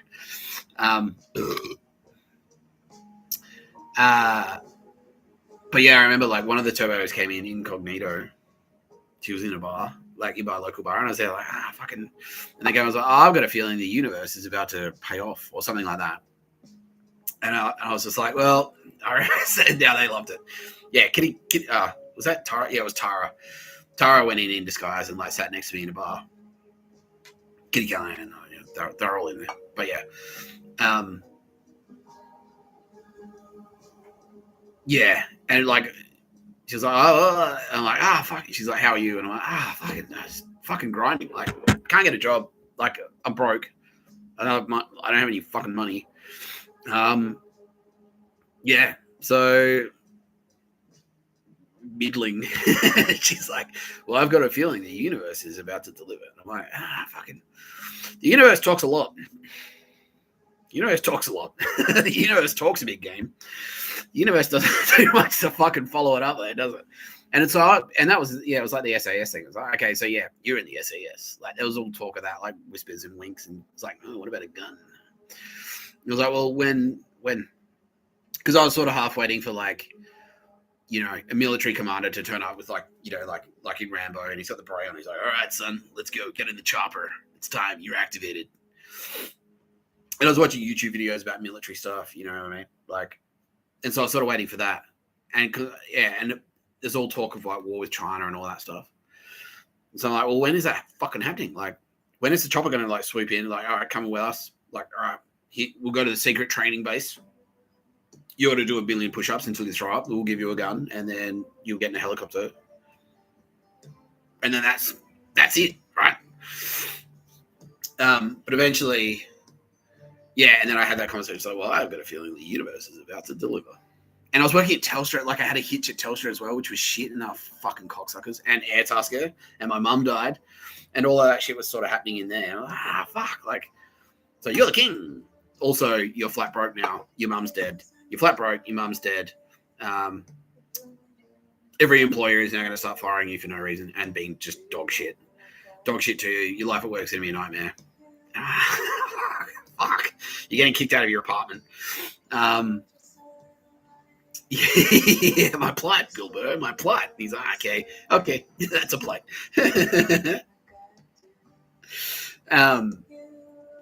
Yeah, but they were leaving that, like they were like leaving a breadcrumb of like magic tricks and shit. Like one time, like this is a cute one. I deleted my Instagram account, but I had it on there for a while. But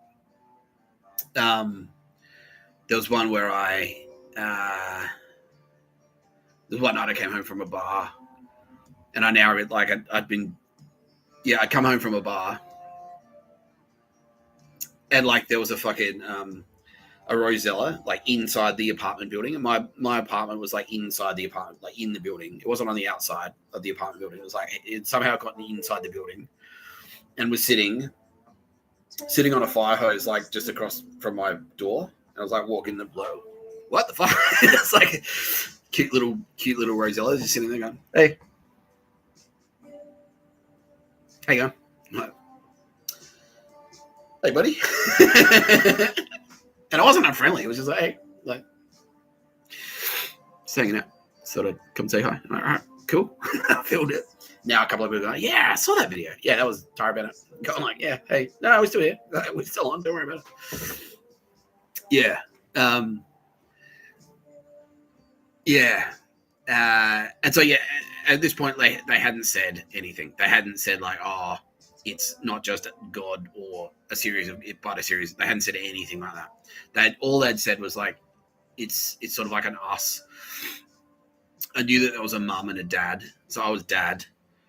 I didn't know I was dad. It was like, I just like, oh yeah, it's mum and dad. And I thought like, this could be like a CIA spy thing. It's like your handlers, right? And that it is a CIA spy thing. It's like your handlers, right? Your mum is like your intelligence officer. And your dad is your military officer. So like your mum will go, oh, we know where the bad guys are hiding. And your dad will go like, okay, here's a grenade launcher. You can go and shoot at them. You know what I mean? Yeah. So I just knew that there was I knew that there were two of them that way. I suspected that I had like aunties. Like I knew that there was kind of like more than one of them. They just sort of like hinted at it. They didn't say exactly how many or who or whatever. And so what did I do? So cute little magic tricks like that. And so I was like thinking like, yeah. And there's like, oh, I've got a feeling the universe is about to deliver. It's like, well, the universe talks a lot. The universe talks a hell of a lot. And then a couple of good things were happening. Like I had my BMW. Like I was earning, but I was still like, it was like a false economy basically. Like, yeah, like I was spending rampantly pretty much. And the talk of aliens was like ramping up. It was like, what is this? Is this military? Is this aliens? Is this like, are we in the simulation? I don't know. And they like, when I was originally doing the walk around, some of the magic tricks I was doing were fucking hectic. Like they dialed it all the way up. Like insane. Like fucking the shit that I put on the internet like is nothing. That's like 0.05. But some of the shit they were doing to me when I was doing that walking around is fucking like getting planets to align and shit like that. Like, look at the moon tonight. Like, what the fuck? Oh, what? Ooh, like, yeah.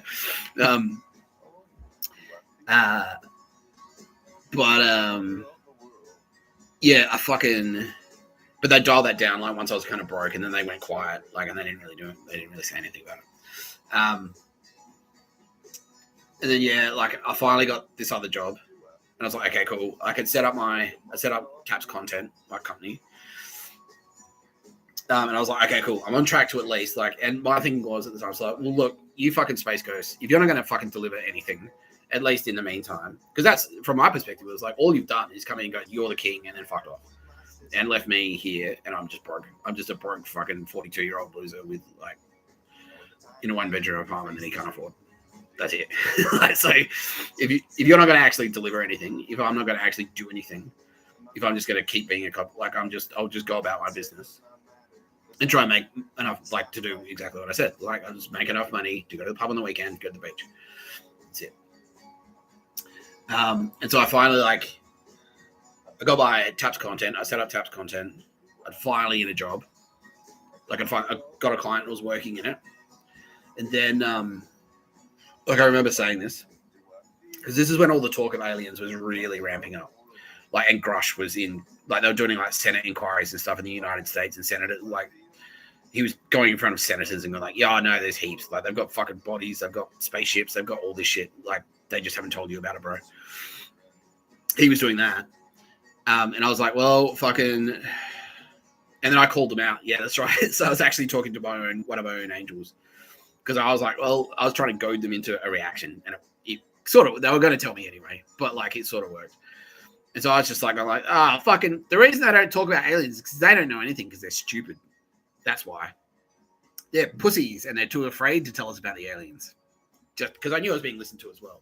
And it was like, that was fucking everyone. It was like ASIO, ASIS, like the NSA, CIA, fucking Joe Biden, like James McGrath, like Undrungada, like everyone had listening devices up my ass, like illegally installed in my apartment and shit like that. My phone was bugged, computer was bugged, everything was bugged. TV was bugged, like everything was hot, everything was bugged. It was disgusting with dog shit. Yeah, so I started loudly going, like, well, fucking, the reason they don't tell us about aliens is because they don't fucking know anything. I don't think they've got any alien technology. They're just bluffing. They're pussies and they're cowards and they're weak, and that's why they won't fucking execute on any of their dog shit talk. All they do is fucking talk. They're weak bitches. Fuck you. That's what I was doing. I was trying to get a response out of them. And then Hamas, that's right. And then the turning point was Hamas. So Hamas attacked the music festival. that was the turning point. Yeah, Hamas attacked the music festival in Israel, and then that's when the Space Coast included went, okay, we got to go now. We got to go right now. Because that's the thing, I think, now Kitty Callaghan is saying, like, Hamas thought they were off the hook. Because there was talk of, like, there's a guy here. There was rumors of it. It was like, there's a guy here and he's going to come around and kick everyone's ass. It's like, that's where, like, DARPA is like, he's a robot. And, DARPA is like, he's technology, he's our technology, he's a robot. Joe Biden was saying, like, he is he's someone, but he's just like he's just going to do pictures of bird magic tricks, and that's it. And like, he's going to tell our kids to eat vegetables or some dog shit. Yeah. And he works for us because he's an Aussie, and I'm Joe Biden. And so then I was like, fucking. Then Hamas thought, we're off the hook. Green light, boys. That was sort of the thinking.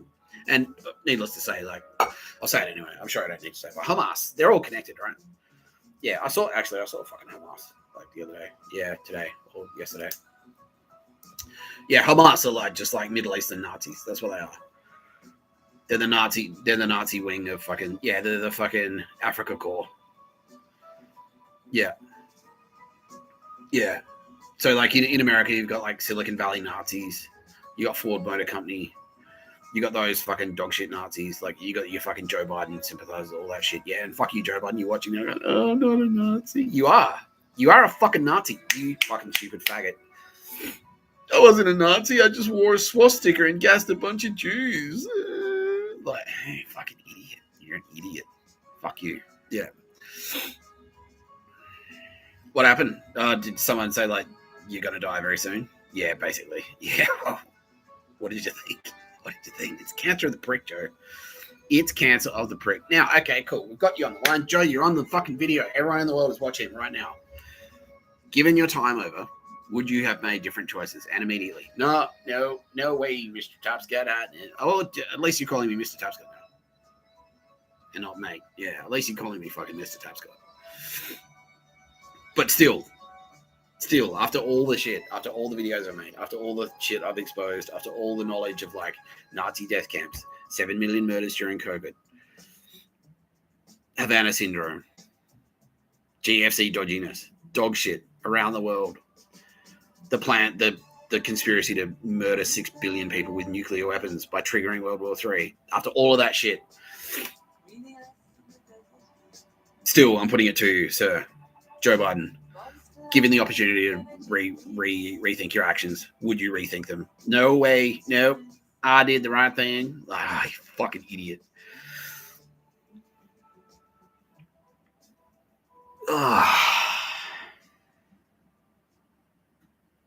Fuck.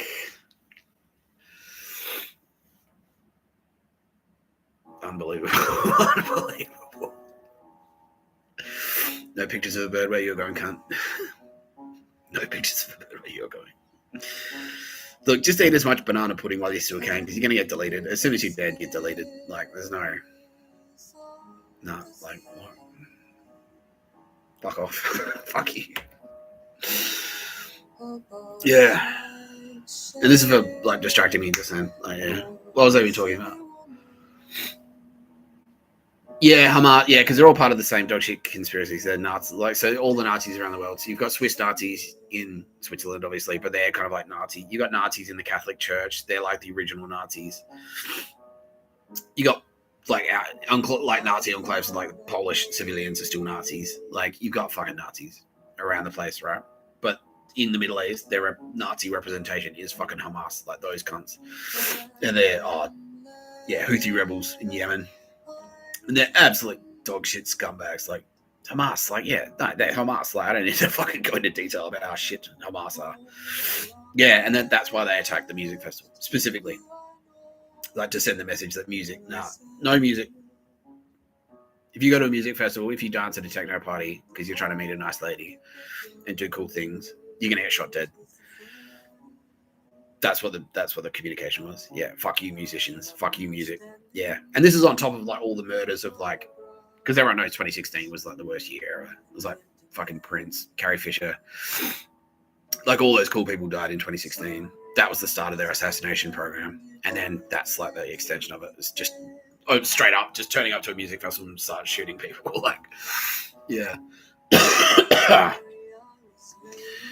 Yeah, so Hamas, Hamas like, well, we're off the hook, so green light, so we'll attack. Fucking, we'll do the October 7 attacks, and then that's when they went like Turbo Babes and Mossad and everyone was like everyone that was kind of across the plan.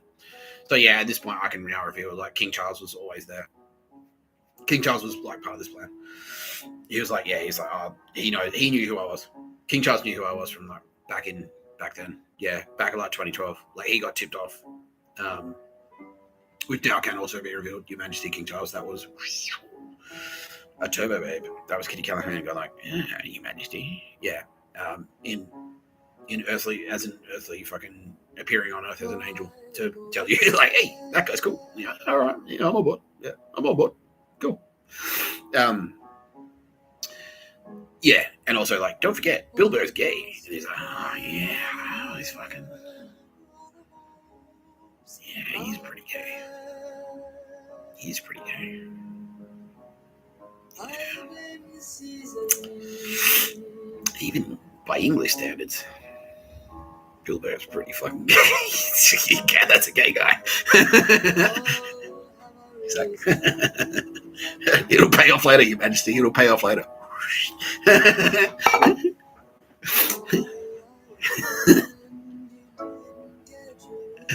Yeah. Yeah, and so everyone that was like, fuck, now we gotta go now. And then that's when I went to Perth. And then that was when the weird shit started happening. So then that's when they went, oh no, it's not aliens, it's not robots, it's fucking it's God. Yeah, and because they started dying, and so one of the things that they were doing, because they'll take, like, if they have to, they'll take very firm control of me. That's the, and it's not involuntary, like, ooh, like I'm not like that, like I'm still in control. But Tara Bennett will go like, boom, and just make super strong recommendations. That's what the wheelchair is. Yeah, so that's what Pictures of a Bird actually is. Like, it's Tara Bennett going like, shoom. All right, Mr. Tapscott, I strongly recommend you walk straight ahead, left, straight ahead. Okay, this bit, this shelf, this book. There you go. That's the picture of a bird. That's what that is. So that's the space bar. So that's why, like, the first 3 months, that's what she was doing. She went, all right, let's go for a walk. All right. Yeah. And then, like, at the end, when I was broke at the end of that 3 months, she was like, all right, cool. I'm like, hey, I'm broke now. Yeah, what the fuck? Yeah, he's like, Bill Burr's like, yeah, it's like you're a taxi. She just skipped down the fare. I'm like, yeah, what the fuck? Yeah, exactly, bro. Yeah. And so what happened was, when they're like, okay, no, it's like, we're back on, and they dialed it up again. So they went, thump. All right, you remember this thing? And I'm like, yeah, I remember this. Okay, we're doing this again. Oh, okay, cool. So yeah, they just started like doing like just going for a walk here and there after work. It's like, I'll walk like up, because I was walking home from work. I'm like, instead of walking this way, walk this way. It's like, boom, we're gonna walk this way today, Mr. Tapscott. I'm like, all right, cool.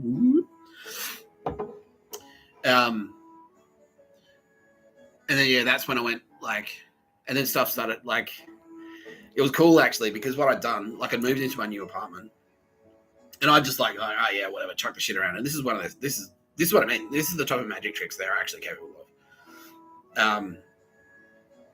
And it was like, I just like chucked a bunch of shit in the apartment. So, fuck, and I was still kind of like setting it up and stuff.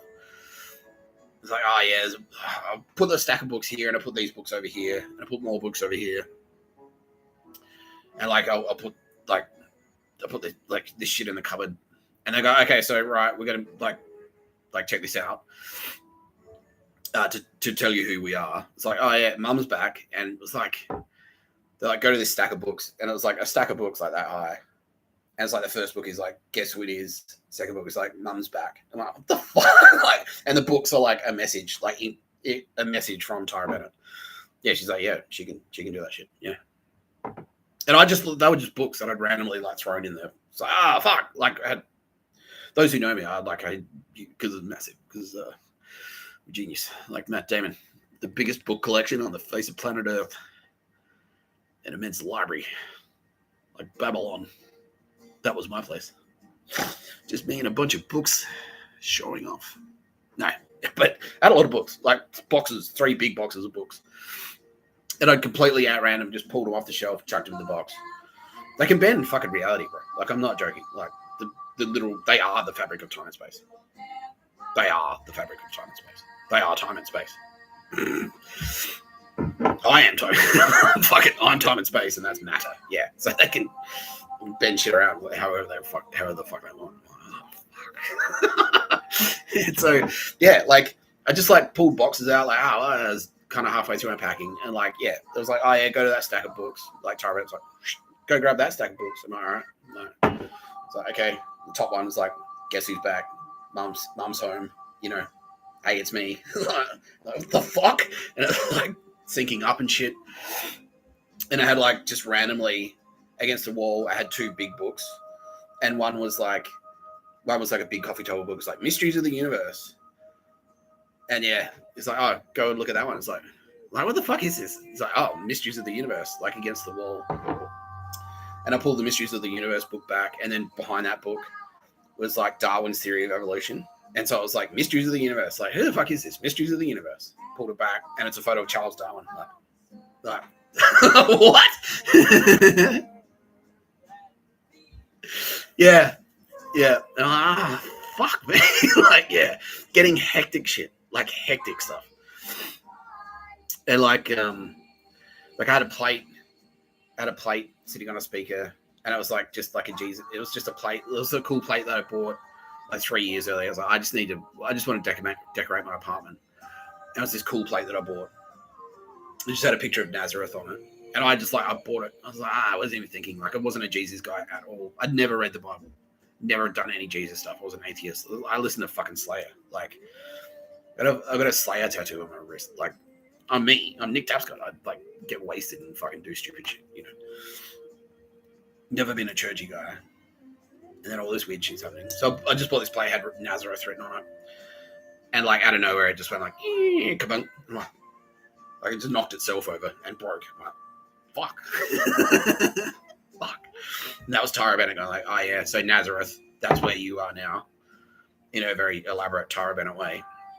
It's like, this is Nazareth, your home is now broken. That's what she was saying. Yeah. And so, yeah, they came on fucking super tight. And then it was like, that was, Tara Bennett was like, psh, psh. So before that, like leading up to that, she would just kind of go like, boonk. And we'd do it for like a couple of hours. But now she was like, kabang, kabang. Like really tight on there. And it was like 3 days at a time, like 3 or 4 days at a time. And then that's when I went for the walk to the Manly quarantine station.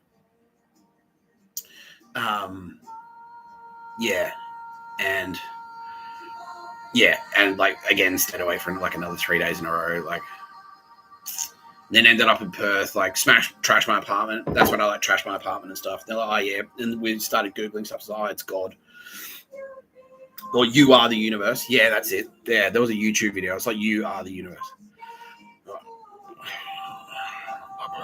What?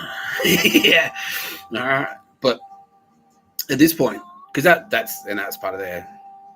It's how they're smart. It's like, yeah, but you kept you so active because like your physical body is so exhausted. There's like all you're focused on next is like, I just want to get. All you're focused on is either like arriving at the next destination so you can rest, or arriving at the next source of food or water so you can eat and drink because you're fucking starving or you're exhausted. And so like all this shit's like, by the way, you're God, you're the universe, and, like just taking one step after the other. And it's just constant like barrage of like, check out this sailboat. This windsurfer is gonna fucking go along, and a sailboat's gonna sail up behind him, and like a bird's gonna fly across. And when they intersect, just from your perspective, it's gonna make a picture of something. It's gonna make a picture of fucking, like Jesus Christ on the cross. like from a very specific angle when these three things sync up, specifically as you're looking at it. It's just going to go, zoom, and then it's going to be gone. You're going to see it and go like, what the fuck? That shit. And you've been awake for 2 days. And you're in the middle of nowhere. And you're like in a quarantine station and shit. Like, yeah, seeing up ghost bandicoots and stuff. Yeah. It's like, oh, they're like going down into a park and this like possum, and it's glowing. The possum is like glowing. I'm like, what the fuck is this? And it looks like its foot's hurt. I'm like, come on, pal, off the path.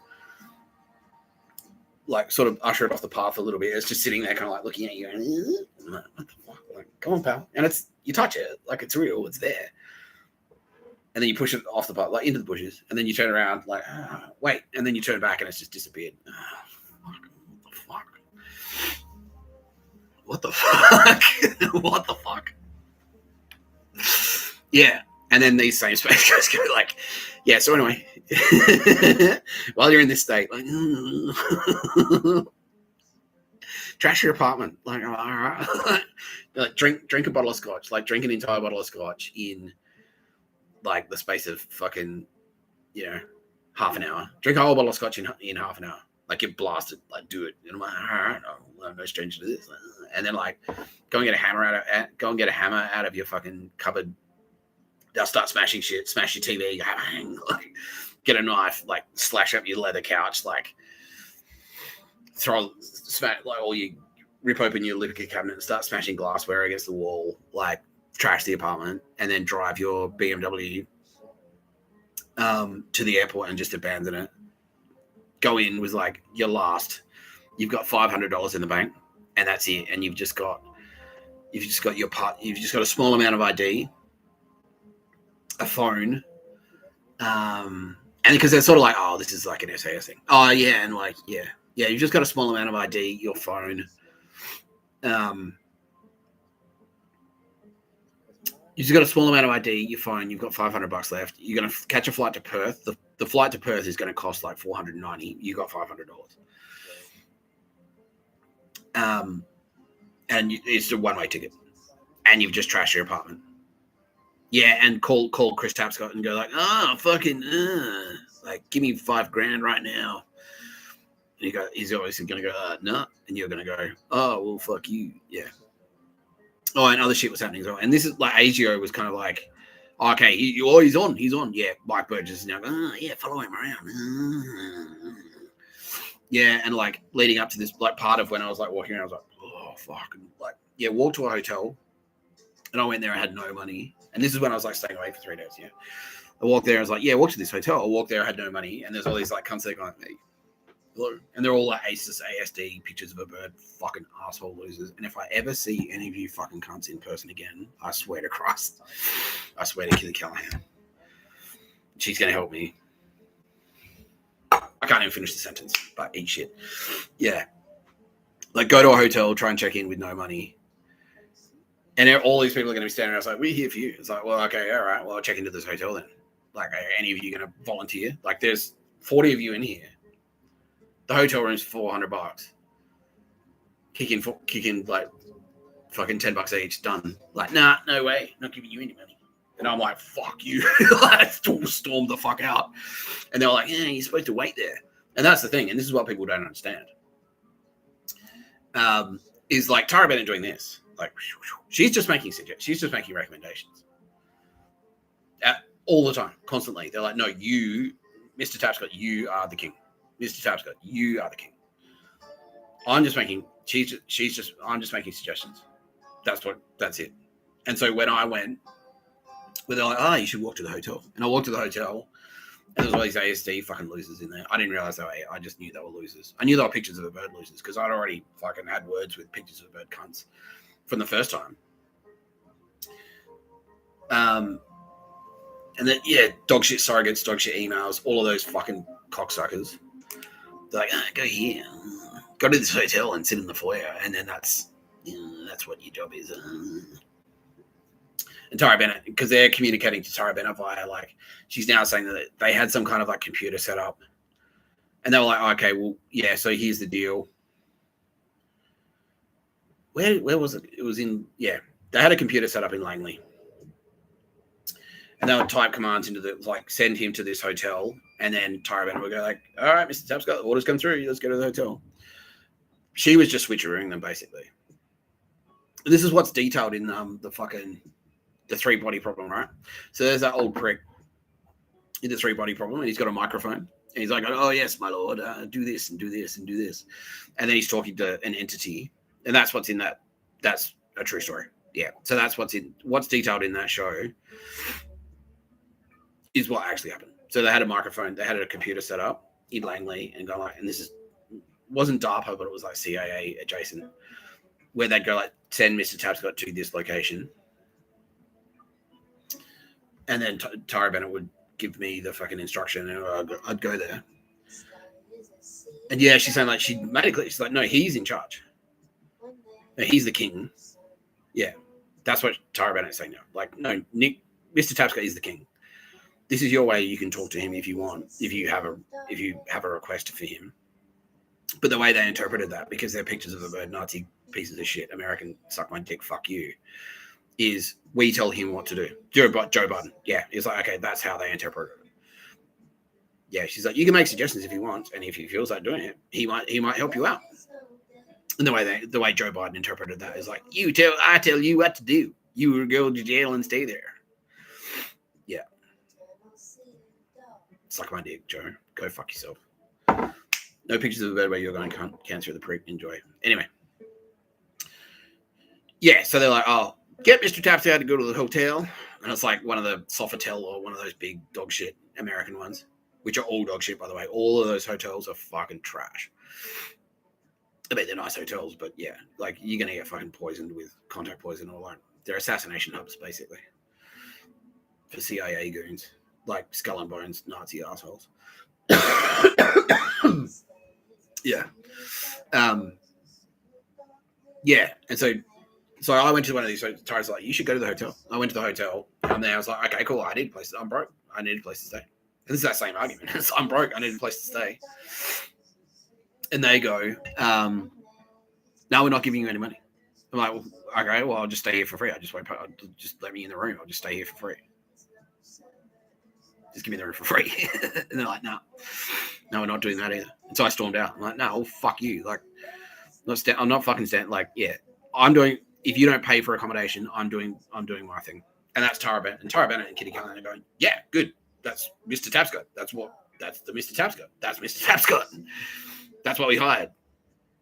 That's who we hired. That's Mr. Tapscott. Mr. Tapscott, we make recommendations to Mr. Tapscott. That's it. Mr. Tapscott tells us.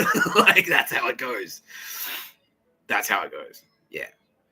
Now, don't get me wrong. Tara Bennett and I work very closely together. I have an amazing amount of respect for Tara Bennett.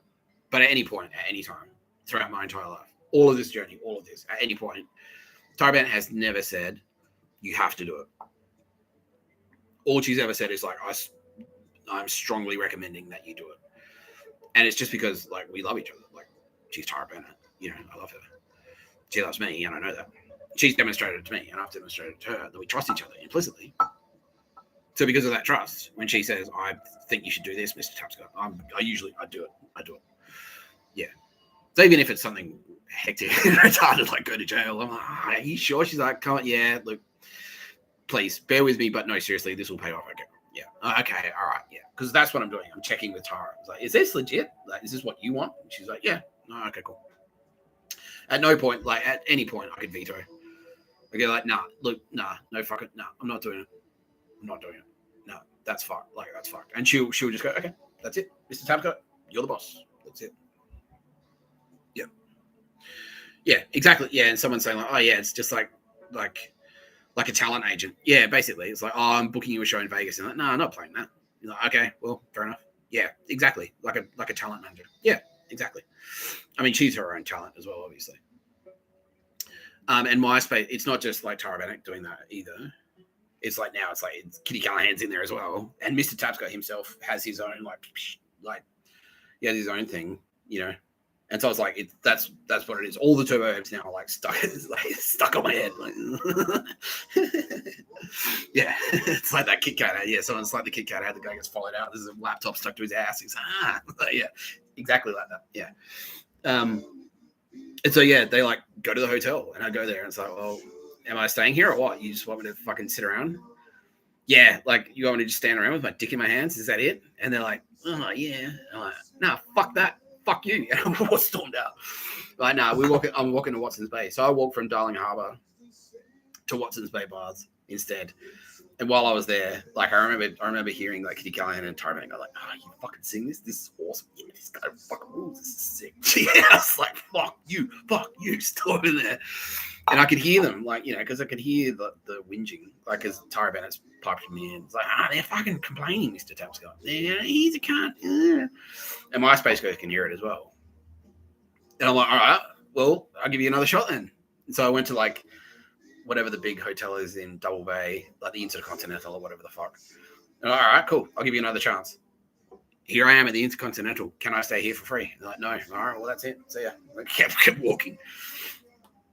Yeah. And then, went to Watson's Bay Bars, came back from there, went to King's Cross Hotel. One of their ASD loser goons turns up. I'm sitting there halfway through a schooner. One of the ASD loser goons turns up. I was going, oh, yeah, let's hang out. Because they can't leave me alone now. Fuck. Anyway, that's why I went to Perth, to get away from, like, those dog shit losers. Because they're thick on the ground in Sydney at that time. Yeah, fucking thick on the ground. And the whole way, they're like, nerds popping up. That's where the nerds started. Yeah.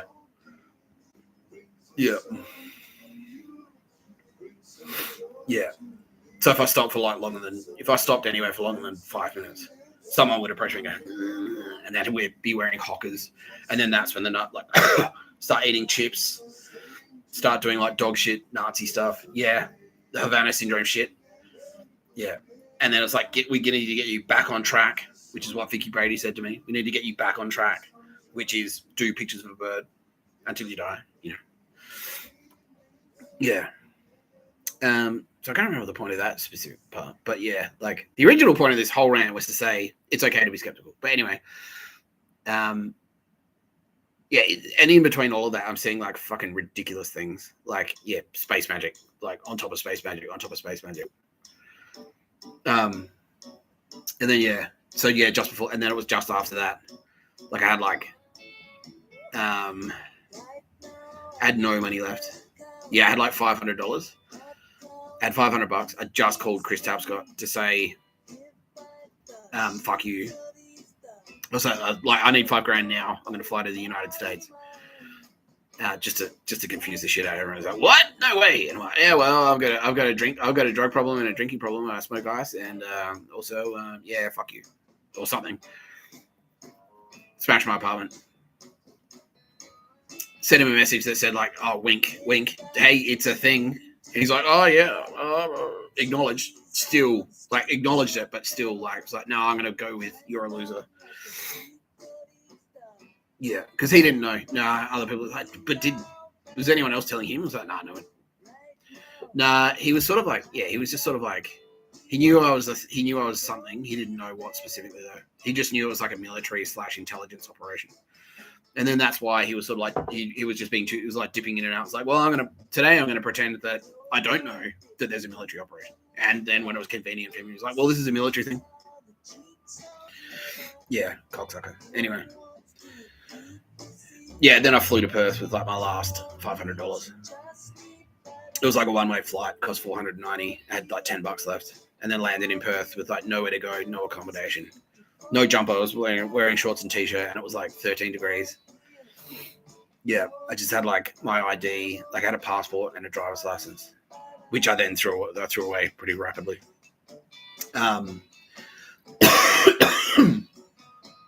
Yeah, and just landed there, and then I had an iPhone, and I threw it in the Swan River.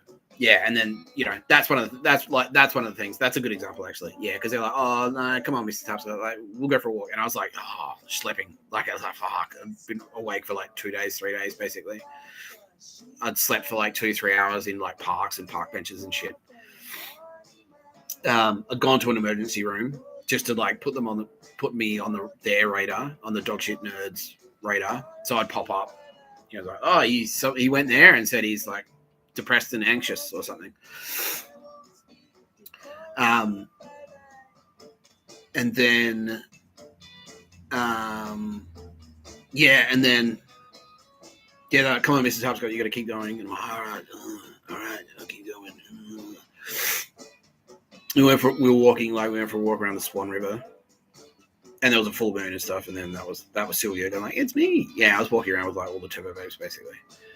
And they're like, "You got to throw," and it was like my last thing of value that I had. Like after throwing away my car, trashing my apartment, having no money, the only thing of value I had left was my phone. It was like a brand new iPhone 13, so it was like $2,000. It was like a $2,000 phone. They're like, "You got to throw it away. You got to throw it in the river." I'm like, and I'm like, you sure? Come on, let me keep it. And like, nah, come on, Mr. Tapscott, you got to do it. You have to do it, Mr. Tapscott, please. You have to. And they were insistent. And I was like, yeah, it's just like, how can you say no to Tara Bennett? You know what I mean? You know? And Kitty Callaghan. How can you say no to them? You can try, but they're like, they're very convincing when they want to be. You know, all right, fucking all right. Like, threw it in the river. And they went, "Oh, that's not coming back." Like, resisted the urge to dive in after it. Like, "Oh, maybe I can still get it. It's waterproof up to 50 meters, right?" Yeah, they kept walking. And then from there it was like, and then it was back on pictures of a bird, and then it was like sort of like it like that was kind of like the space magic space ghost portion, and then they kind of like they backed off a bit, and then it turned into, I was just in Perth. They go like, "Well, look, maybe people will turn a blind eye if you shoplifted food, and that's how you're going to eat." I'm like, "All right, okay." And then that's when Mr. Tapscott, my space ghost, was going, "Just stick the sushi down your pants, bro. You'll be right." Yeah. And like shoplifted some, like I was barefoot. Well, I'm pretty sure, yeah. I didn't have any fucking shoes at some point. Yeah, because I checked into the hospital and I left like I had a brand new pair of shoes and I left them behind. I just walked out barefoot of the hospital. Just like, just walked out. Like, didn't check out, just walked straight out. I'm like, "Where are you going?" I'm like, "Nah." So I was barefoot. And then I like shoplifted a pair of, I was in Perth CBD and I shoplifted a pair of shoes from like a friend, like a Mossad friendly store, basically. And they're like, "Oh, yeah," it was like a wink thing. It's like, "Send him in, like, you know, we'll look after him. Like, we won't arrest him. Like, we'll turn a blind eye if he needs to get stuff. We'll turn a blind eye." So I got a pair of shoes from that. And then it was pictures of a bird nightmare, basically. And then all the pictures of bird losers were still clinging to the delusion that my primary function was to walk around in circles, going into their dog shit fucking, and this is where they start getting abusive as well. And this is after all of this, like I walk in, slow, brand new, slow. Yeah, like it's like like I lost the nose pad of my glasses. Can you help me with that? It's like, why are you even wearing these? Brand new, slow. They look brand new. So it's short and you look slow with them on. I don't even know why you wear glasses. Fuck. No, yeah. No, that was still clinging to the delusion that was my job that paid zero was to walk into their fucking dog shit souvenir shops or whatever, like secondhand bookshops or any of that dog shit, any of that horse shit, and find the fucking picture of a bird, like do magic tricks for them. No. No. Fuck you. Yeah. And that's the story of why it's okay to be skeptical. Yeah, the point is, like, I was skeptical right up until then, right up to that point. And even then, like, the reason they kept me on the move constantly, and the whole time I was on the move, they were in there going like, whoop, whoop, whoop, whoop, whoop, like downloading information, like yeah, like go to a hotel, Mr. Tapscott, and like go to the business center in the hotel, and use the internet there, and we'll Google like the shit that you see me do. It's like, oh look, Zeus, Apollo, like Googling stuff, listen to this music, listen to I Hate God. You like I Hate God, right? It's like, yes, yeah, do stuff like that. And then that's what they were doing. They were like downloading information. I was reading books and stuff, like, yeah, which had, a little bit of a space magic edge to it. read June, yeah, like reading June, for example. Yeah, and so that was Kitty Callaghan. Got like, no, read this, read June. And then the dog shit Nazis like, don't read June. Like, why? Because trying to. But what they're actually doing is like, don't accept communication from Jesus Christ. Oh, you fucking scumbags. Fuck. Yeah. Yeah. So, yeah, and even walking around, and the whole time, like, I was like, fucking, what is this? Yeah, and like, yeah, and Tara Bennett wants me to underline this. Like, at no point did Mr Tapscott say, like, the honour, please, allow me the honour. Like, the whole time he was extraordinarily vocal that this is shit. What the? And now, yeah, I've got military and police witnesses going like, yeah, no, he wasn't happy about it at all. No, I was not. I was not a happy camper.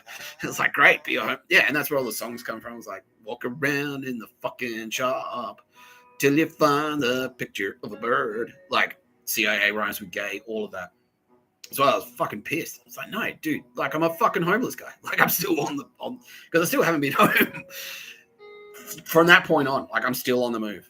Like, this is probably the longest term accommodation I've had that is like, it has a bed, it's not a fucking jail cell, since that incident, since smashing my apartment in Elizabeth Bay straight after the October 7th Hamas attacks. This is probably the most consistent accommodation I've had. Yeah. And no, I'm not fucking happy about it. No, I've never been happy about that. It's like, yeah, because it didn't have to be like that. It could have just been like, yeah, and that's the thing, like, keeping me in jail with that extra 8.5 months for no reason. Just like, I sucked in. Because I'm Joe Biden. Yeah.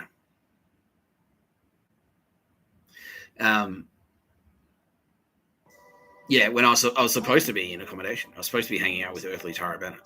Yeah, it could have been like that. Easily. Yeah. I could have just been in like a fucking... Yeah, Kitty Callaghan's now saying, like, you could have just been in your apartment. You could have just been in your fucking, like, Elizabeth Bay apartment, which is quite nice. I had it furnished. We could have just hung out in there, gone for walks to, like, the local art gallery, swum down at Bear Park, and I could have just, like, hung out and told you shit while you did that, while you did nice stuff. But because of dog shit, loser cunts, Nazi cunts like you, Joe Biden, Council of Prick, and you, Emperor Naruhito, go fuck yourself. I had to do it the hard way. I had to be a broke homeless guy instead. So fuck you. So you'll excuse me if I'm a little bit fucking agitated. And then on top of that, while I'm in jail, finding out that all of that dog shit that was happening, because I knew that, because that's what they told me. They're like, oh, by the way, we're going to go to war. And because, like how fucking a bunch of koalas died in the bushfires. I'm like, yeah, like that was them. That was the enemy. They did that on purpose. I'm like, oh, fuck. Yeah. And then Daz died, and then my mum died, and then Warnie died, and all these cool people are dying, and then all the assassinations and shit. And then it's like when I'm in jail, so after all of that I just went through, all of that walking around, all of that dog shit, all of that homelessness, all of that prison, finding out, at the end of that last hitch, like how, because it affected me deeply when Daz died. Fuck. Like, and they're like, oh, he had a heart condition. Yeah, he's pretty young. Like, yeah. Well, I guess it's possible. But I knew there was like spooky shit. It's like, yeah, it was like the spooky stuff and like whatever, and like who knows? Like, and apparently there's a war on. China's like, maybe China got him, like, who knows? And then they go like, oh no, he actually was murdered by pictures of a bird. I'm like, oh, mother fuck.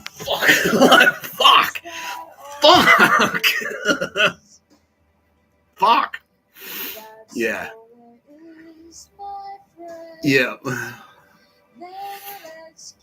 Yeah, so the point of that particular rant was like, yeah, like the whole time I was like, yeah, and that's what the thing was like, yeah, but you are the universe, Mr. Tapscott. So, and they're going through all the stuff that I've been going through, which is like, okay, energy, matter, time, light, like your energy. Tara Bennett is matter. Kitty Callaghan is, she's a redhead. What a disappointment. My plight.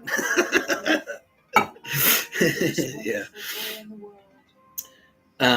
Yeah, so they're going through all that shit. I'm like, yeah, but who cares? Like, they're like, you're the most powerful being in the, like, you're the most powerful entity in the universe. Cool. Can I have $5 so I don't have to, instead of putting sushi down my pants, I can just pay for it? If I'm that powerful. You know? True story, yeah. And they're like, yeah, exactly. It was like, you're the most powerful entity that's ever existed. I'm like, oh, fuck it. Why am I a homeless guy? Why am I in jail?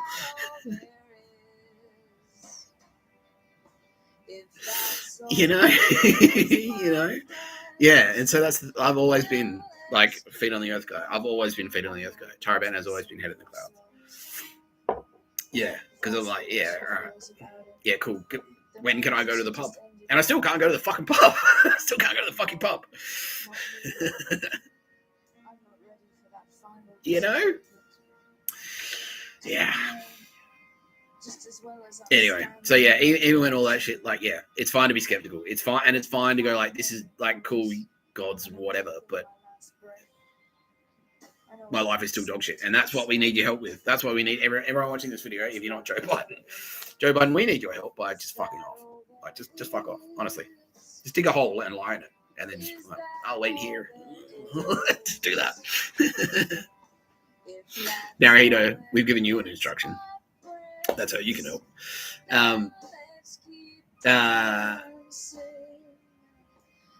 Yeah, like, yeah, it's like, fuck. Yeah, we need this dog shit cleaned up. Yeah, help us, please, help us. If you spot dog shit out there, any of the examples that I've given you on these videos, anything, you got to help us. Because yeah, so yeah, cool. Because that's like, yeah, cool. All right, God exists, great. But now that you know what is actually going on, no, it's not. We're not butlers. No, we're not. We're not going to do it for you. We're not going to click our fingers and get it done. Yeah, it needs to get done the old-fashioned way. You got to roll out your sleeves. You got to help us. You got to help us smash these Nazi cunts. We got to shut this shit down. We do have to do it. It has to. Yeah, we have to. And unfortunately, yeah.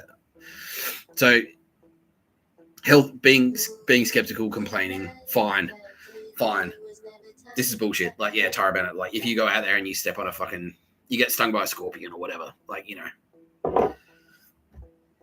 you get a mosquito bite behind your ear. It's like, fucking mosquitoes. Who invented mosquitoes? Dog shit.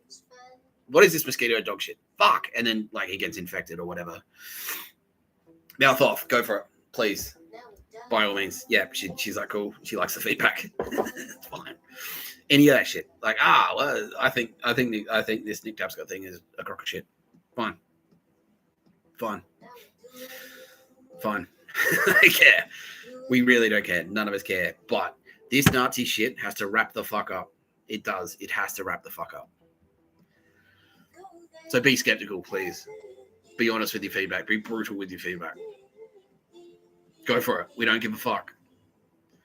But if any of your skepticism or your criticism or your feedback, your client feedback, your customer feedback for the service that we're providing, which is the universe, your life, manifests itself as an act of violence against an innocent party or anything that retarded, like burning down a fucking forest or murdering koalas or killing Cooksuck or celebrities, killing Manny from the Stone Roses, killing Diane Keaton, any of that shit, you're fucking going down. And we need your help. We really do need your help. If you're watching this video and you were on the good side,